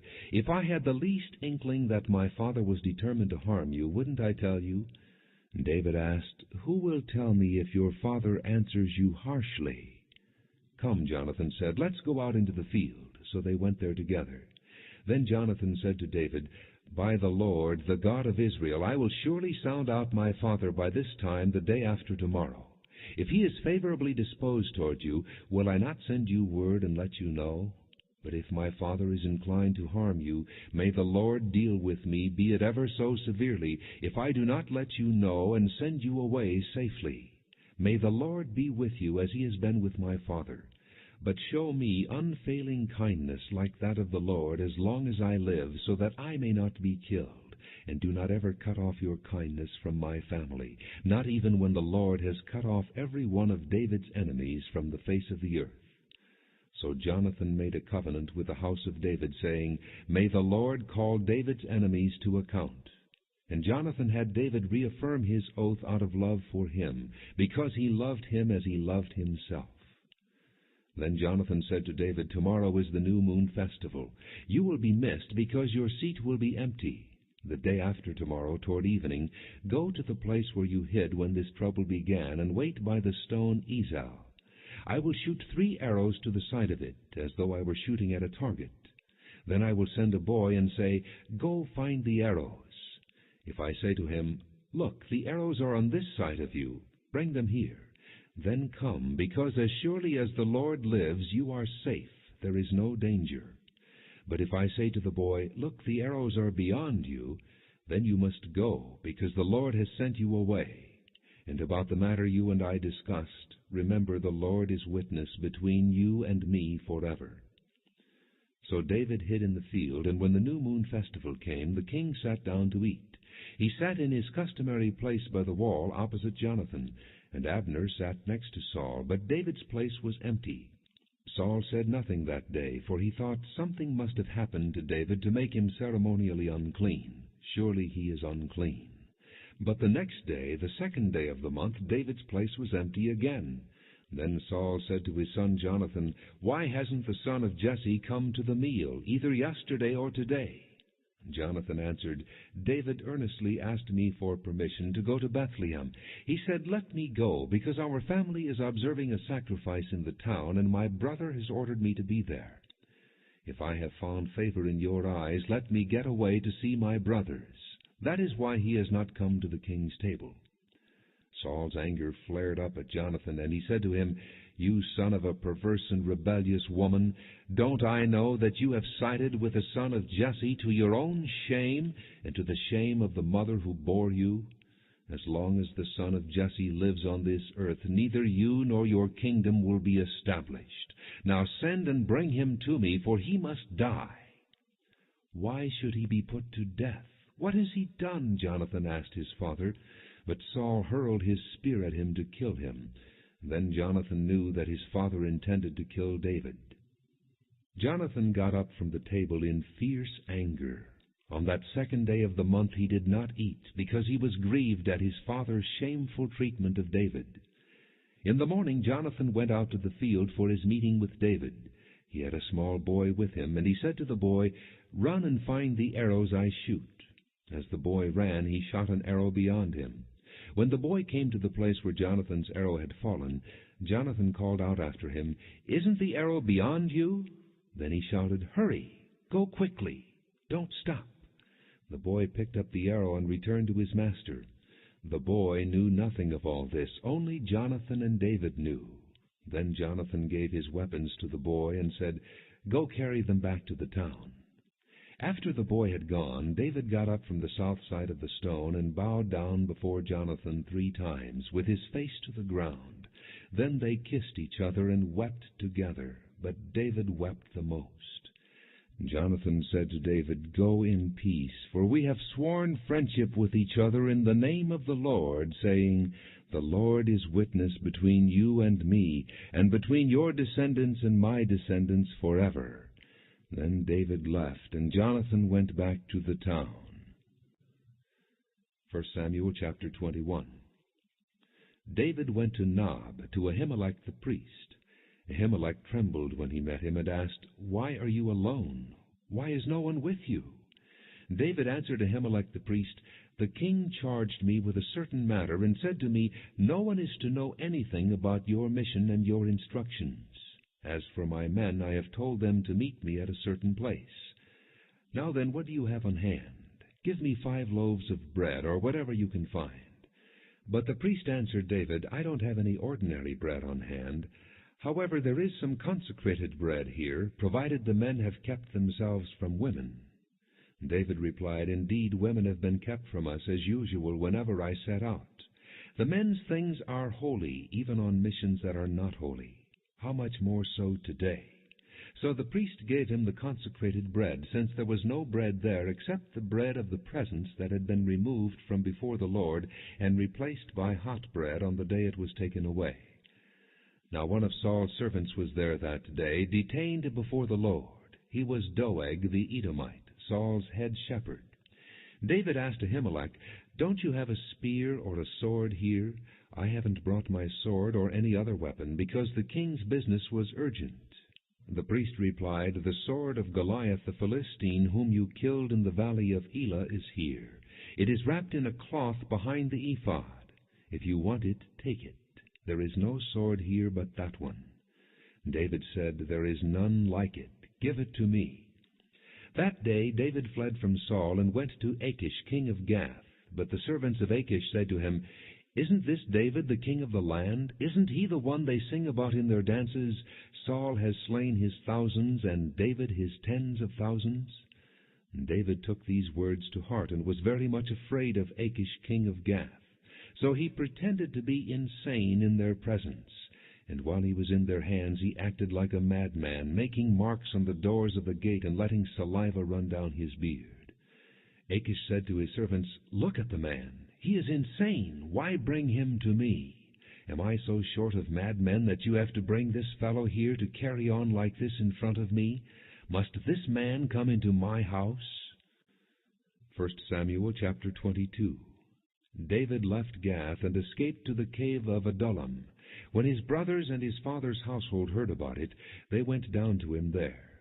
All those who were in distress or in debt or discontented gathered around him, and he became their leader. About 400 men were with him. From there David went to Mizpah in Moab, and said to the king of Moab, "Would you let my father and mother come and stay with you until I learn what God will do for me?" So he left them with the king of Moab, and they stayed with him as long as David was in the stronghold. But the prophet Gad said to David, "Do not stay in the stronghold. Go into the land of Judah." So David left and went to the forest of Herath. Now Saul heard that David and his men had been discovered, and Saul, spear in hand, was seated under the tamarisk tree on the hill at Gibeah, with all his officials standing around him.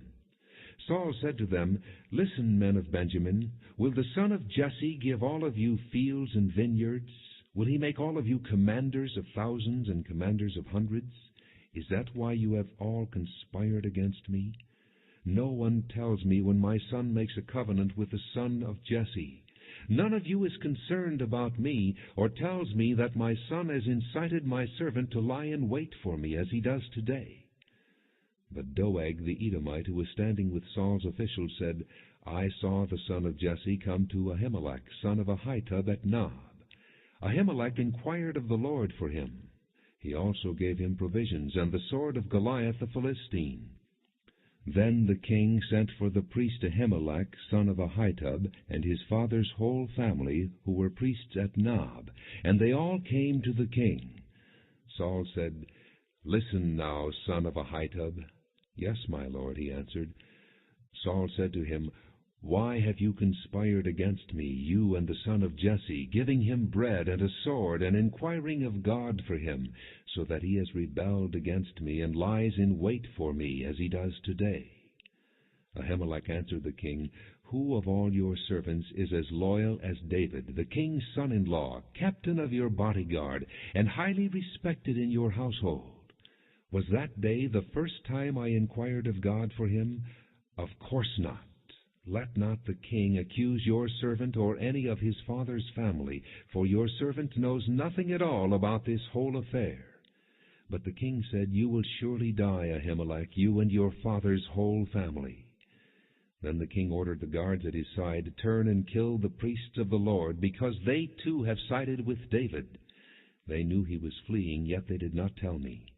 But the king's officials were not willing to raise a hand to strike the priests of the Lord. The king then ordered Doeg, "You turn and strike down the priests." So Doeg the Edomite turned and struck them down. That day he killed 85 men who wore the linen ephod. He also put to the sword Nob, the town of the priests, with its men and women, its children and infants, and its cattle, donkeys, and sheep. But Abiathar, a son of Ahimelech, son of Ahitub, escaped, and fled to join David. He told David that Saul had killed the priests of the Lord. Then David said to Abiathar, "That day when Doeg the Edomite was there, I knew he would be sure to tell Saul, 'I am responsible for the death of your father's whole family. Stay with me. Don't be afraid. The man who is seeking your life is seeking mine also. You will be safe with me.'" 1 Samuel chapter 23. When David was told, "Look, the Philistines are fighting against Keilah, and are looting the threshing floors," he inquired of the Lord, saying, "Shall I go and attack these Philistines?"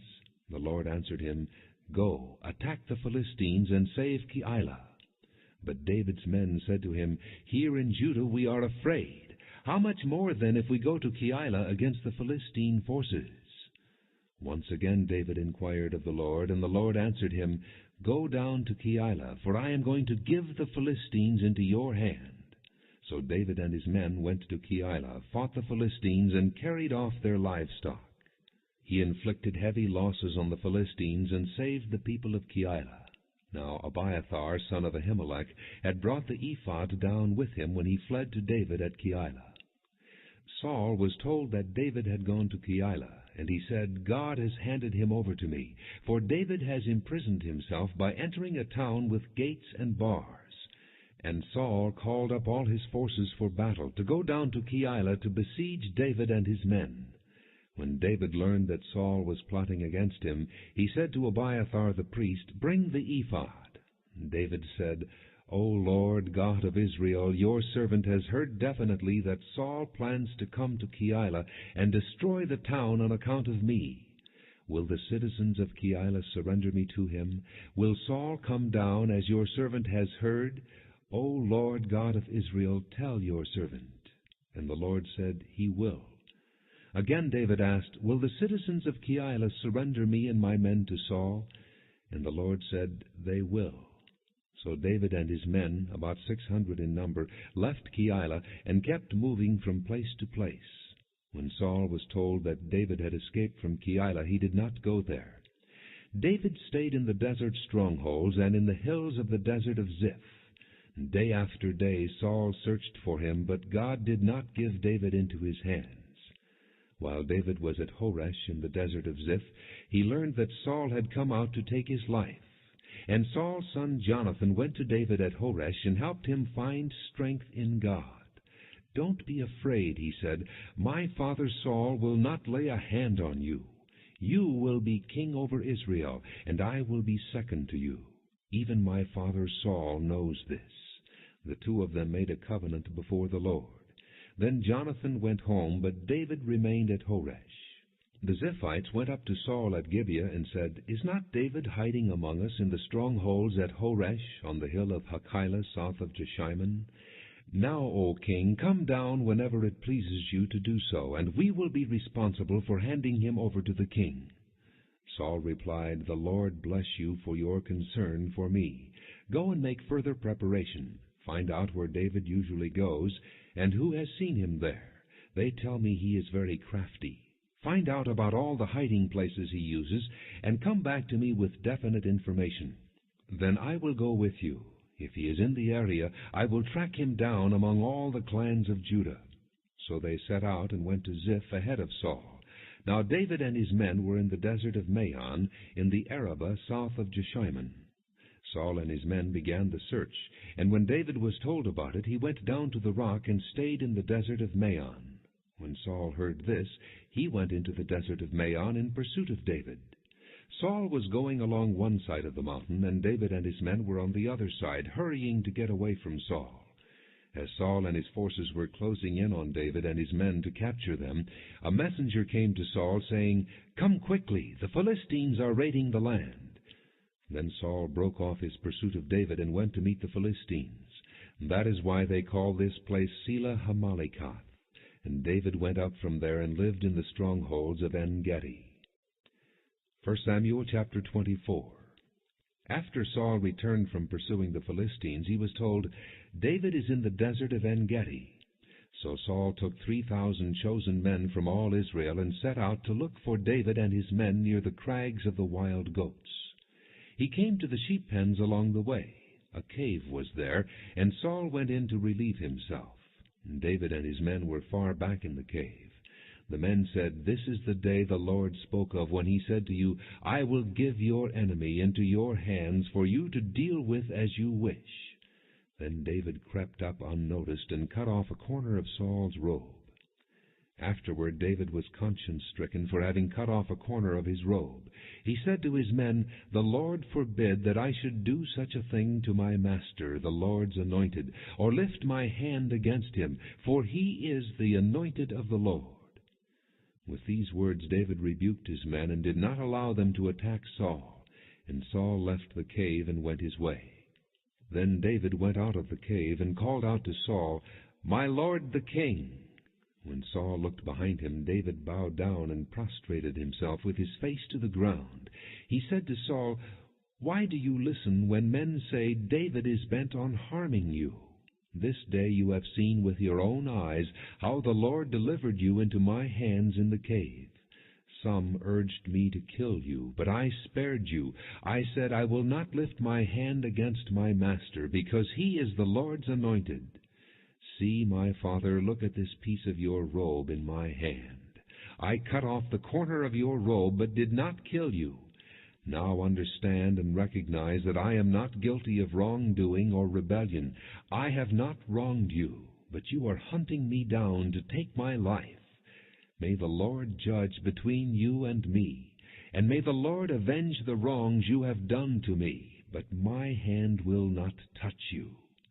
As the old saying goes, from evil doers come evil deeds, so my hand will not touch you. Against whom has the king of Israel come out? Whom are you pursuing? A dead dog? A flea? May the Lord be our judge and decide between us. May he consider my cause and uphold it. May he vindicate me by delivering me from your hand." When David finished saying this, Saul asked, "Is that your voice, David, my son?" And he wept aloud. "You are more righteous than I," he said. "You have treated me well, but I have treated you badly. You have just now told me of the good you did to me. The Lord delivered me into your hands, but you did not kill me. When a man finds his enemy, does he let him get away unharmed? May the Lord reward you well for the way you treated me today. I know that you will surely be king, and that the kingdom of Israel will be established in your hands. Now swear to me by the Lord that you will not cut off my descendants or wipe out my name from my father's family." So David gave his oath to Saul. Then Saul returned home, but David and his men went up to the stronghold. 1 Samuel chapter 25. Now Samuel died, and all Israel assembled and mourned for him, and they buried him at his home in Ramah. Then David moved down into the desert of Maon. A certain man in Maon, who had property there at Carmel, was very wealthy. He had 1,000 goats and 3,000 sheep, which he was shearing in Carmel. His name was Nabal, and his wife's name was Abigail. She was an intelligent and beautiful woman, but her husband, a Calebite, was surly and mean in his dealings. While David was in the desert, he heard that Nabal was shearing sheep. So he sent 10 young men and said to them, "Go up to Nabal at Carmel and greet him in my name. Say to him, 'Long life to you, good health to you and your household, and good health to all that is yours. Now I hear that it is sheep-shearing time. When your shepherds were with us, we did not mistreat them, and the whole time they were at Carmel nothing of theirs was missing. Ask your own servants, and they will tell you. Therefore be favorable toward my young men, since we come at a festive time. Please give your servants and your son David whatever you can find for them." When David's men arrived, they gave Nabal this message in David's name. Then they waited. Nabal answered David's servants, "Who is this David? Who is this son of Jesse? Many servants are breaking away from their masters these days.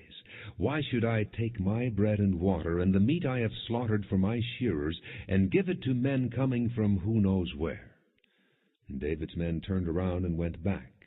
When they arrived, they reported every word. And David said to his men, "Put on your swords." So they put on their swords, and David put on his. About 400 men went up with David, while 200 stayed with the supplies. One of the servants told Nabal's wife Abigail, "David sent messengers from the desert to give our master his greetings, but he hurled insults at them. Yet these men were very good to us. They did not mistreat us, and the whole time we were out in the fields near them, nothing was missing. Night and day they were a wall around us all the time we were herding our sheep near them. Now think it over and see what you can do, because disaster is hanging over our master and his whole household. He is such a wicked man that no one can talk to him." Abigail lost no time. She took 200 loaves of bread, 2 skins of wine, 5 dressed sheep, 5 seahs of roasted grain, 100 cakes of raisins, and 200 cakes of pressed figs, and loaded them on donkeys. Then she told her servants, "Go on ahead, I'll follow you." But she did not tell her husband Nabal. As she came riding her donkey into a mountain ravine, there were David and his men descending toward her, and she met them. David had just said, "It's been useless, all my watching over this fellow's property in the desert so that nothing of his was missing. He has paid me back evil for good. May God deal with David, be it ever so severely, if by morning I leave alive one male of all who belong to him." When Abigail saw David, she quickly got off her donkey and bowed down before David with her face to the ground. She fell at his feet and said, "My lord, let the blame be on me alone. Please let your servant speak to you. Hear what your servant has to say. May my lord pay no attention to that wicked man Nabal. He is just like his name. His name is Fool, and folly goes with him. But as for me, your servant, I did not see the men my master sent. Now since the Lord has kept you, my master, from bloodshed and from avenging yourself with your own hands, as surely as the Lord lives and as you live, may your enemies and all who intend to harm my master be like Nabal. And let this gift, which your servant has brought to my master, be given to the men who follow you. Please forgive your servant's offense, for the Lord will certainly make a lasting dynasty for my master, because he fights the Lord's battles. Let no wrongdoing be found in you as long as you live.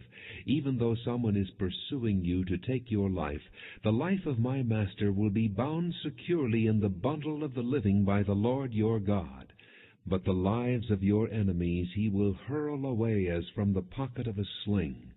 When the Lord has done for my master every good thing he promised concerning him, and has appointed him leader over Israel, my master will not have on his conscience the staggering burden of needless bloodshed or of having avenged himself. And when the Lord has brought my master success, remember your servant." David said to Abigail, "Praise be to the Lord, the God of Israel, who has sent you today to meet me. May you be blessed for your good judgment and for keeping me from bloodshed this day, and from avenging myself with my own hands.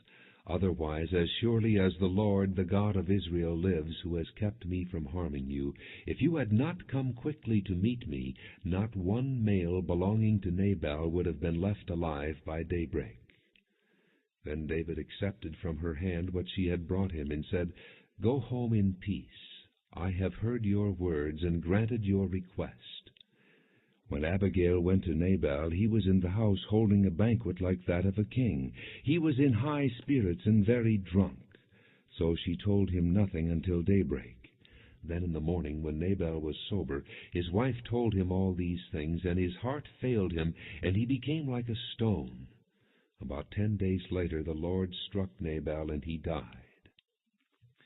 When David heard that Nabal was dead, he said, "Praise be to the Lord, who has upheld my cause against Nabal for treating me with contempt. He has kept his servant from doing wrong, and has brought Nabal's wrongdoing down on his own head." Then David sent word to Abigail, asking her to become his wife. His servants went to Carmel and said to Abigail, "David has sent us to you to take you to become his wife." She bowed down with her face to the ground and said, "Here is your maidservant, ready to serve you and wash the feet of my master's servants." Abigail quickly got on a donkey, and attended by her 5 maids, went with David's messengers and became his wife. And David had also married Ahinoam of Jezreel, and they both were his wives. But Saul had given his daughter Michal, David's wife, to Paltiel, son of Laish, who was from Galim.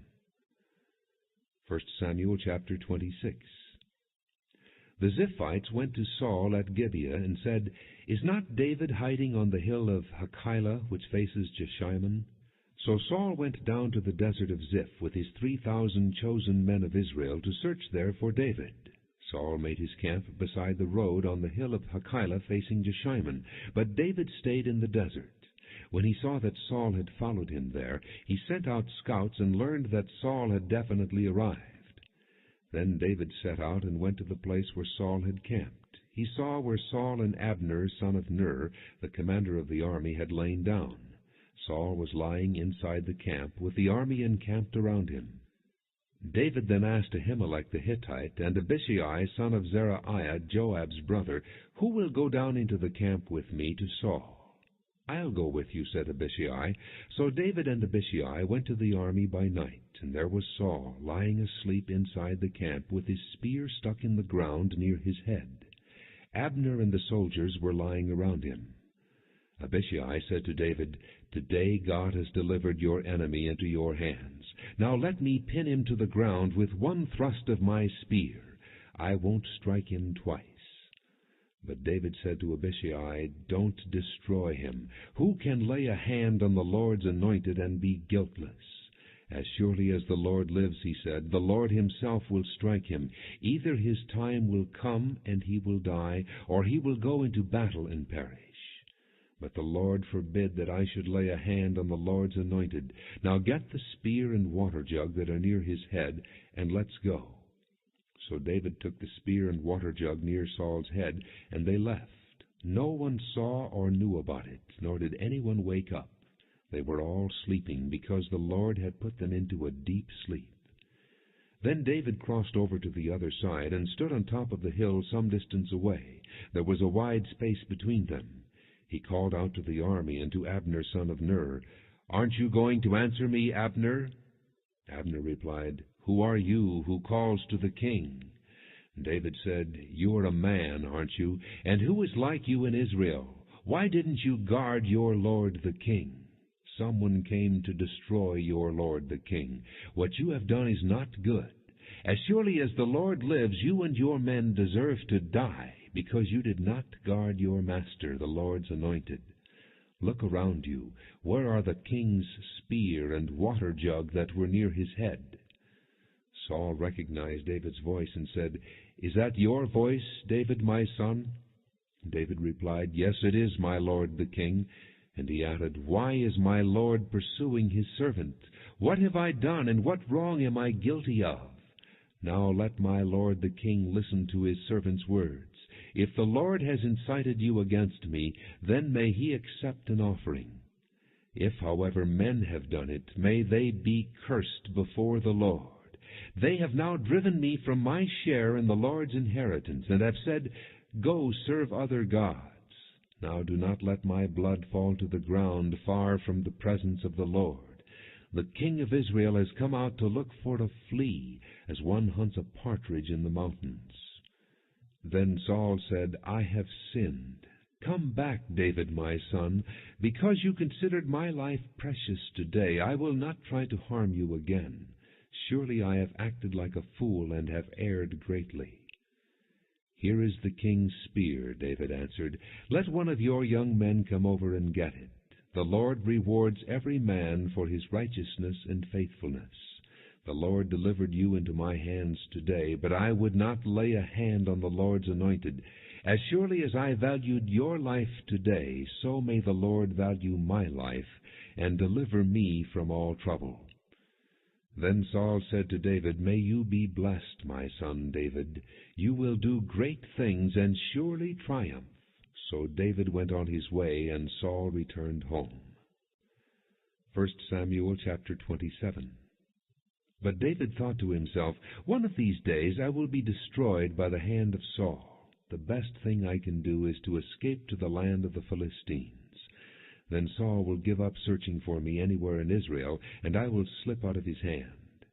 So David and the 600 men with him left, and went over to Achish, son of Maoch, king of Gath. David and his men settled in Gath with Achish.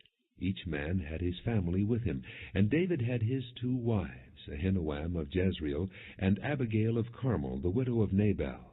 When Saul was told that David had fled to Gath, he no longer searched for him. Then David said to Achish, "If I have found favor in your eyes, let a place be assigned to me in one of the country towns, that I may live there. Why should your servant live in the royal city with you?" So on that day Achish gave him Ziklag, and it has belonged to the kings of Judah ever since. And David lived in Philistine territory 1 year and 4 months. Now David and his men went up and raided the Geshurites, the Girzites, and the Amalekites. From ancient times these peoples had lived in the land extending to Shur and Egypt. Whenever David attacked an area, he did not leave a man or woman alive, but took sheep and cattle, donkeys and camels, and clothes. Then he returned to Achish. When Achish asked, "Where did you go raiding today?" David would say, "Against the Negev of Judah, or against the Negev of Jerahmeel, or against the Negev of the Kenites." He did not leave a man or woman alive to be brought to Gath, for he thought, "They might inform on us, and say, 'This is what David did.'" And such was his practice as long as he lived in Philistine territory. Achish trusted David and said to himself, "He has become so odious to his people, the Israelites, that he will be my servant forever." 1 Samuel chapter 28. In those days the Philistines gathered their forces to fight against Israel. Achish said to David, "You must understand that you and your men will accompany me in the army." David said, "Then you will see for yourself what your servant can do." Achish replied, "Very well, I will make you my bodyguard for life." Now Samuel was dead, and all Israel had mourned for him, and buried him in his own town of Ramah. Saul had expelled the mediums and spiritists from the land. The Philistines assembled and came and set up camp at Shunem, while Saul gathered all the Israelites and set up camp at Gilboa. When Saul saw the Philistine army, he was afraid. Terror filled his heart. He inquired of the Lord, but the Lord did not answer him by dreams or Urim or prophets. Saul then said to his attendants, "Find me a woman who is a medium, so I may go and inquire of her." "There is one in Endor," they said. So Saul disguised himself, putting on other clothes, and at night he and 2 men went to the woman. "Consult a spirit for me," he said, "and bring up for me the one I name." But the woman said to him, "Surely you know what Saul has done. He has cut off the mediums and spiritists from the land. Why have you set a trap for my life to bring about my death?" Saul swore to her by the Lord, "As surely as the Lord lives, you will not be punished for this." Then the woman asked, "Whom shall I bring up for you?" "Bring up Samuel," he said. When the woman saw Samuel, she cried out at the top of her voice and said to Saul, "Why have you deceived me? You are Saul." The king said to her, "Don't be afraid. What do you see?" The woman said, "I see a spirit coming up out of the ground." "What does he look like?" he asked. "An old man wearing a robe is coming up," she said. Then Saul knew it was Samuel, and he bowed down and prostrated himself with his face to the ground. Samuel said to Saul, "Why have you disturbed me by bringing me up?" "I am in great distress," Saul said. "The Philistines are fighting against me, and God has turned away from me. He no longer answers me, either by prophets or by dreams. So I have called on you to tell me what to do." Samuel said, "Why do you consult me, now that the Lord has turned away from you and become your enemy? The Lord has done what he predicted through me. The Lord has torn the kingdom out of your hands and given it to one of your neighbors, to David. Because you did not obey the Lord or carry out his fierce wrath against the Amalekites, the Lord has done this to you today. The Lord will hand over both Israel and you to the Philistines, and tomorrow you and your sons will be with me. The Lord will also hand over the army of Israel to the Philistines." Immediately Saul fell full length on the ground, filled with fear because of Samuel's words. His strength was gone, for he had eaten nothing all that day and night. When the woman came to Saul and saw that he was greatly shaken, she said, "Look, your maidservant has obeyed you. I took my life in my hands and did what you told me to do. Now please listen to your servant, and let me give you some food, so you may eat and have the strength to go on your way." He refused and said, "I will not eat." But his men joined the woman in urging him, and he listened to them. He got up from the ground and sat on the couch. The woman had a fattened calf at the house, which she butchered at once. She took some flour, kneaded it, and baked bread without yeast. Then she set it before Saul and his men, and they ate. That same night they got up and left. 1 Samuel chapter 29. The Philistines gathered all their forces at Aphek, and Israel camped by the spring in Jezreel. As the Philistine rulers marched with their units of hundreds and thousands, David and his men were marching at the rear with Achish. The commanders of the Philistines asked, "What about these Hebrews?" Achish replied, "Is this not David, who was an officer of Saul, king of Israel? He has already been with me for over a year, and from the day he left Saul until now I have found no fault in him." But the Philistine commanders were angry with him and said, "Send the man back, that he may return to the place you assigned him. He must not go with us into battle, or he will turn against us during the fighting." How better could he regain his master's favor than by taking the heads of our own men? Isn't this the David they sang about in their dances? Saul has slain his thousands, and David his tens of thousands. So Achish called David and said to him, "As surely as the Lord lives, you have been reliable, and I would be pleased to have you serve with me in the army. From the day you came to me until now, I have found no fault in you, but the rulers don't approve of you. Turn back and go in peace. Do nothing to displease the Philistine rulers." "But what have I done?" asked David. "What have you found against your servant from the day I came to you until now? Why can't I go and fight against the enemies of my lord the king?"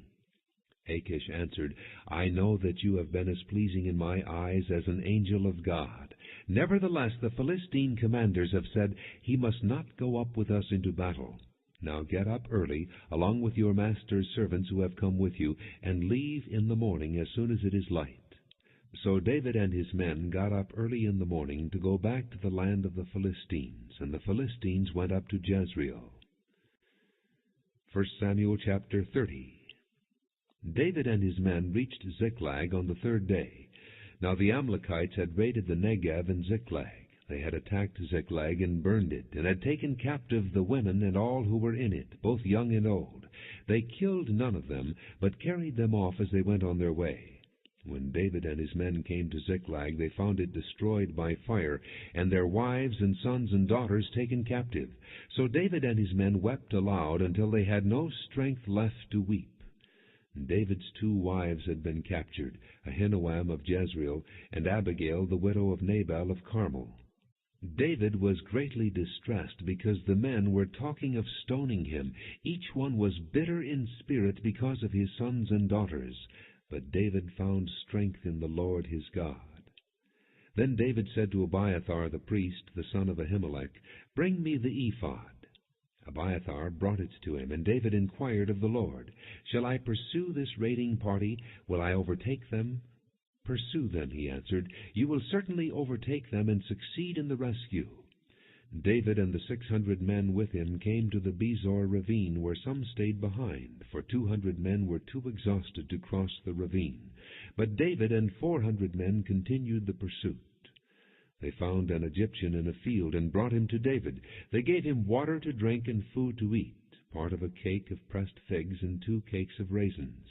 He ate and was revived, for he had not eaten any food or drunk any water for 3 days and 3 nights. David asked him, "To whom do you belong, and where do you come from?" He said, "I am an Egyptian, the slave of an Amalekite. My master abandoned me when I became ill 3 days ago. We raided the Negev of the Kerethites, and the territory belonging to Judah, and the Negev of Caleb, and we burned Ziklag." David asked him, "Can you lead me down to this raiding party?" He answered, "Swear to me before God that you will not kill me or hand me over to my master, and I will take you down to them." He led David down, and there they were, scattered over the countryside, eating, drinking, and reveling, because of the great amount of plunder they had taken from the land of the Philistines and from Judah. David fought them from dusk until the evening of the next day, and none of them got away, except 400 young men who rode off on camels and fled. David recovered everything the Amalekites had taken, including his 2 wives. Nothing was missing, young or old, boy or girl, plunder, or anything else they had taken. David brought everything back. He took all the flocks and herds, and his men drove them ahead of the other livestock, saying, "This is David's plunder." Then David came to the 200 men who had been too exhausted to follow him, and who were left behind at the Bezor ravine. They came out to meet David and the people with him. As David and his men approached, he greeted them. But all the evil men and troublemakers among David's followers said, "Because they did not go out with us, we will not share with them the plunder we recovered. However, each man may take his wife and children and go." David replied, "No, my brothers, you must not do that with what the Lord has given us. He has protected us and handed over to us the forces that came against us. Who will listen to what you say? The share of the man who stayed with the supplies is to be the same as that of him who went down to the battle. All will share alike." David made this a statute and ordinance for Israel from that day to this. When David arrived in Ziklag, he sent some of the plunder to the elders of Judah, who were his friends, saying, "Here is a present for you from the plunder of the Lord's enemies." He sent it to those who were in Bethel, Ramoth, Negev, and Jattir, to those in Aroer, Sifmoth, Eshtemoa, and Rachel, to those in the towns of the Jerahmeelites and the Kenites, to those in Hormah, Bor Ashan, Athak, and Hebron, and to those in all the other places where David and his men had roamed. 1 Samuel chapter 31. Now the Philistines fought against Israel. The Israelites fled before them, and many fell slain on Mount Gilboa. The Philistines pressed hard after Saul and his sons, and they killed his sons Jonathan, Abinadab, and Malchishua. The fighting grew fierce around Saul, and when the archers overtook him, they wounded him critically. Saul said to his armor-bearer, "Draw your sword and run me through, or these uncircumcised fellows will come and run me through and abuse me." But his armor-bearer was terrified and would not do it. So Saul took his own sword and fell on it. When the armor-bearer saw that Saul was dead, he too fell on his sword and died with him. So Saul and his 3 sons and his armor-bearer and all his men died together that same day. When the Israelites along the valley and those across the Jordan saw that the Israelite army had fled, and that Saul and his sons had died, they abandoned their towns and fled, and the Philistines came and occupied them. The next day, when the Philistines came to strip the dead, they found Saul and his 3 sons fallen on Mount Gilboa. They cut off his head and stripped off his armor, and they sent messengers throughout the land of the Philistines to proclaim the news in the temple of their idols and among their people. They put his armor in the temple of the Ashtoreths and fastened his body to the wall of Beth-shan. When the people of Jabesh-Gilead heard of what the Philistines had done to Saul, all their valiant men journeyed through the night to Beth-shan. They took down the bodies of Saul and his sons from the wall of Beth-shan and went to Jabesh, where they burned them. Then they took their bones and buried them under a tamarisk tree at Jabesh, and they fasted 7 days.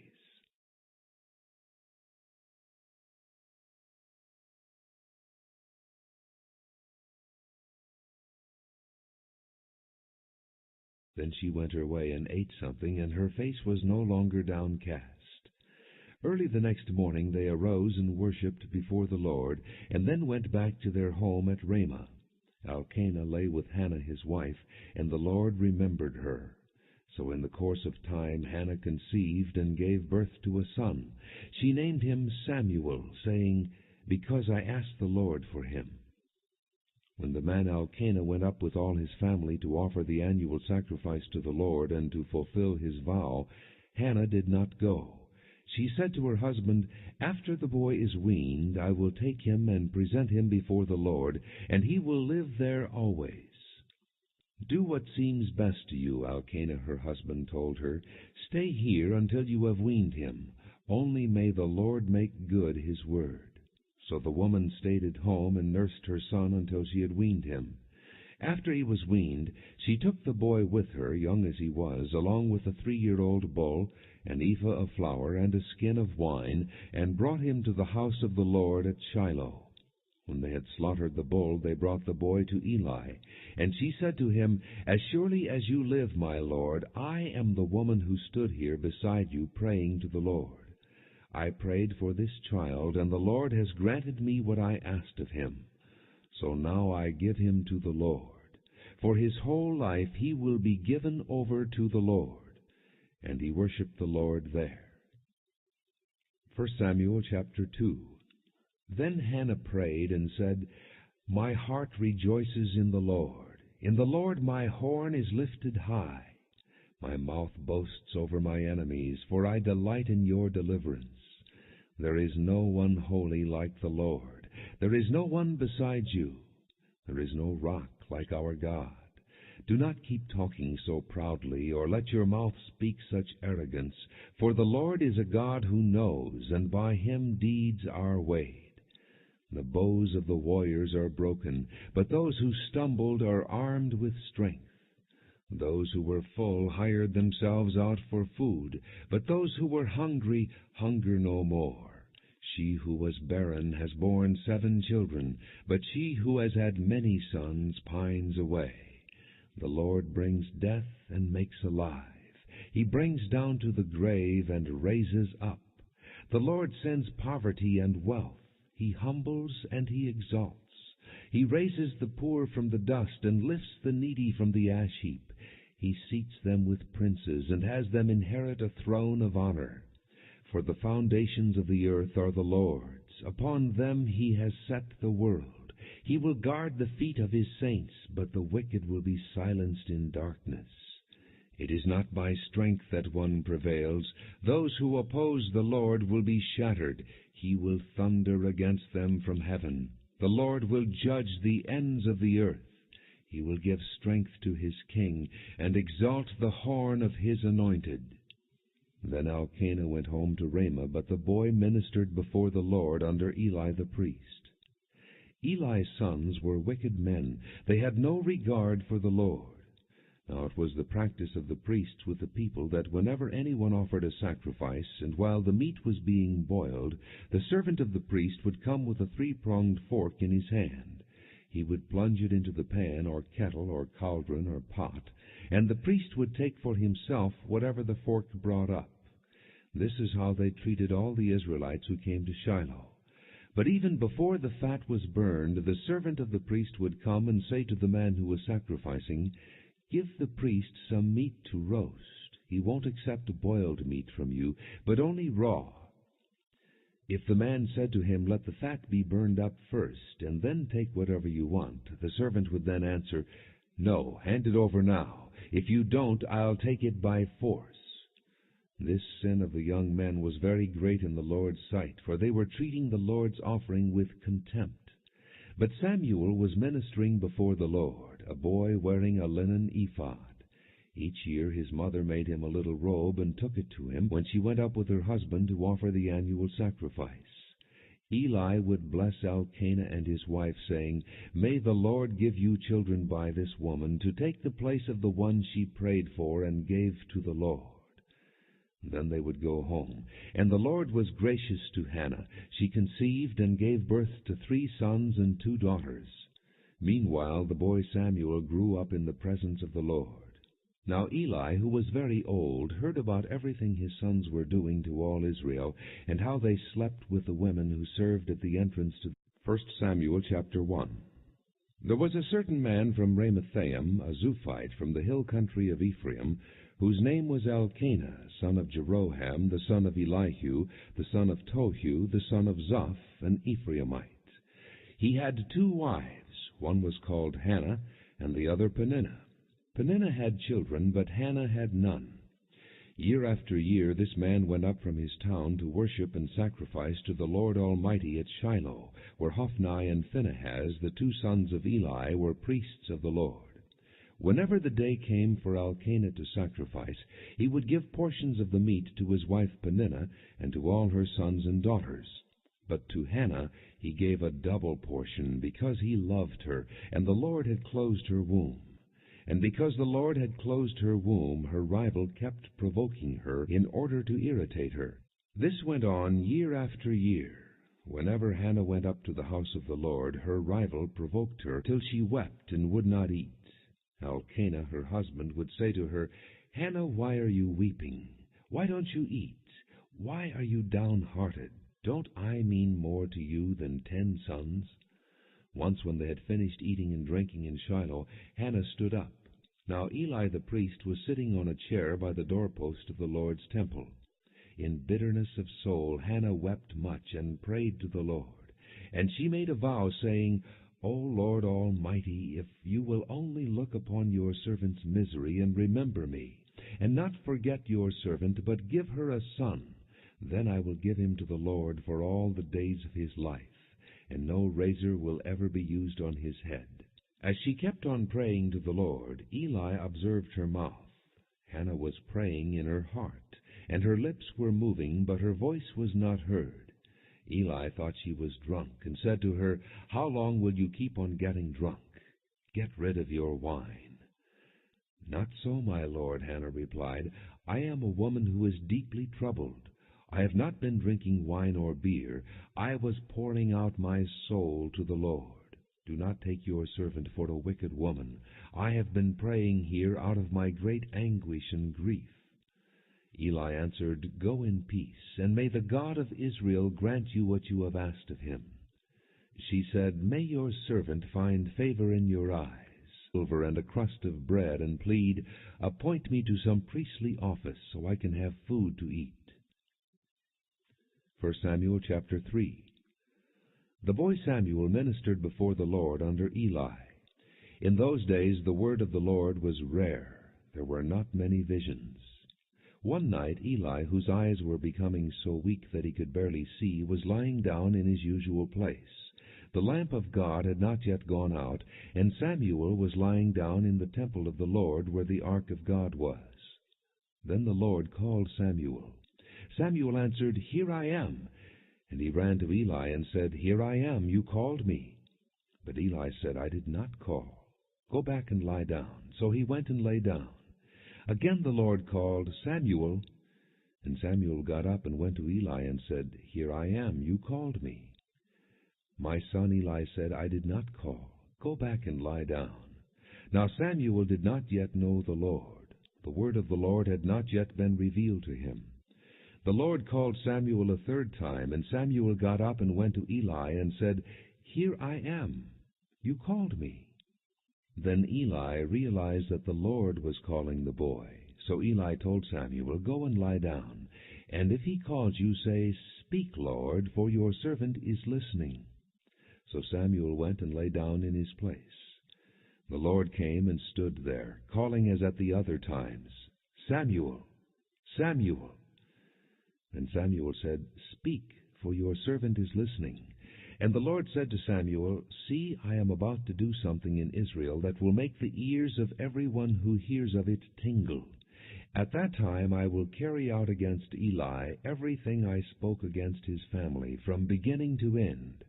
For I told him that I would judge his family forever because of the sin he knew about. His sons made themselves contemptible, and he failed to restrain them. Therefore I swore to the house of Eli, the guilt of Eli's house will never be atoned for by sacrifice or offering." Samuel lay down until morning, and then opened the doors of the house of the Lord. He was afraid to tell Eli the vision, but Eli called him and said, "Samuel, my son." Samuel answered, "Here I am." "What was it he said to you?" Eli asked. "Do not hide it from me, the tent of meeting." So he said to them, "Why do you do such things? I hear from all the people about these wicked deeds of yours. No, my sons, it is not a good report that I hear spreading among the Lord's people. If a man sins against another man, God may mediate for him. But if a man sins against the Lord, who will intercede for him? His sons, however, did not listen to their father's rebuke, for it was the Lord's will to put them to death. And the boy Samuel continued to grow in stature and in favor with the Lord and with men. Now a man of God came to Eli and said to him, "This is what the Lord says. Did I not clearly reveal myself to your father's house when they were in Egypt under Pharaoh? I chose your father out of all the tribes of Israel to be my priest, to go up to my altar, to burn incense, and to wear an ephod in my presence. I also gave your father's house all the offerings made with fire by the Israelites. Why do you scorn my sacrifice and offering that I prescribed for my dwelling? Why do you honor your sons more than me by fattening yourselves on the choice parts of every offering made by my people Israel? Therefore the Lord, the God of Israel, declares, I promised that your house and your father's house would minister before me forever. But now the Lord declares, Far be it from me. Those who honor me I will honor, but those who despise me will be disdained. The time is coming when I will cut short your strength and the strength of your father's house, so that there will not be an old man in your family line, and you will see distress in my dwelling. Although good will be done to Israel, in your family line there will never be an old man. Every one of you that I do not cut off from my altar will be spared only to blind your eyes with tears and to grieve your heart, and all your descendants will die in the prime of life. And what happens to your two sons Hophni and Phinehas will be a sign to you. They will both die on the same day. I will raise up for myself a faithful priest, who will do according to what is in my heart and mind. I will firmly establish his house, and he will minister before my anointed one always. Then everyone left in your family line will come and bow down before him for a piece of silver.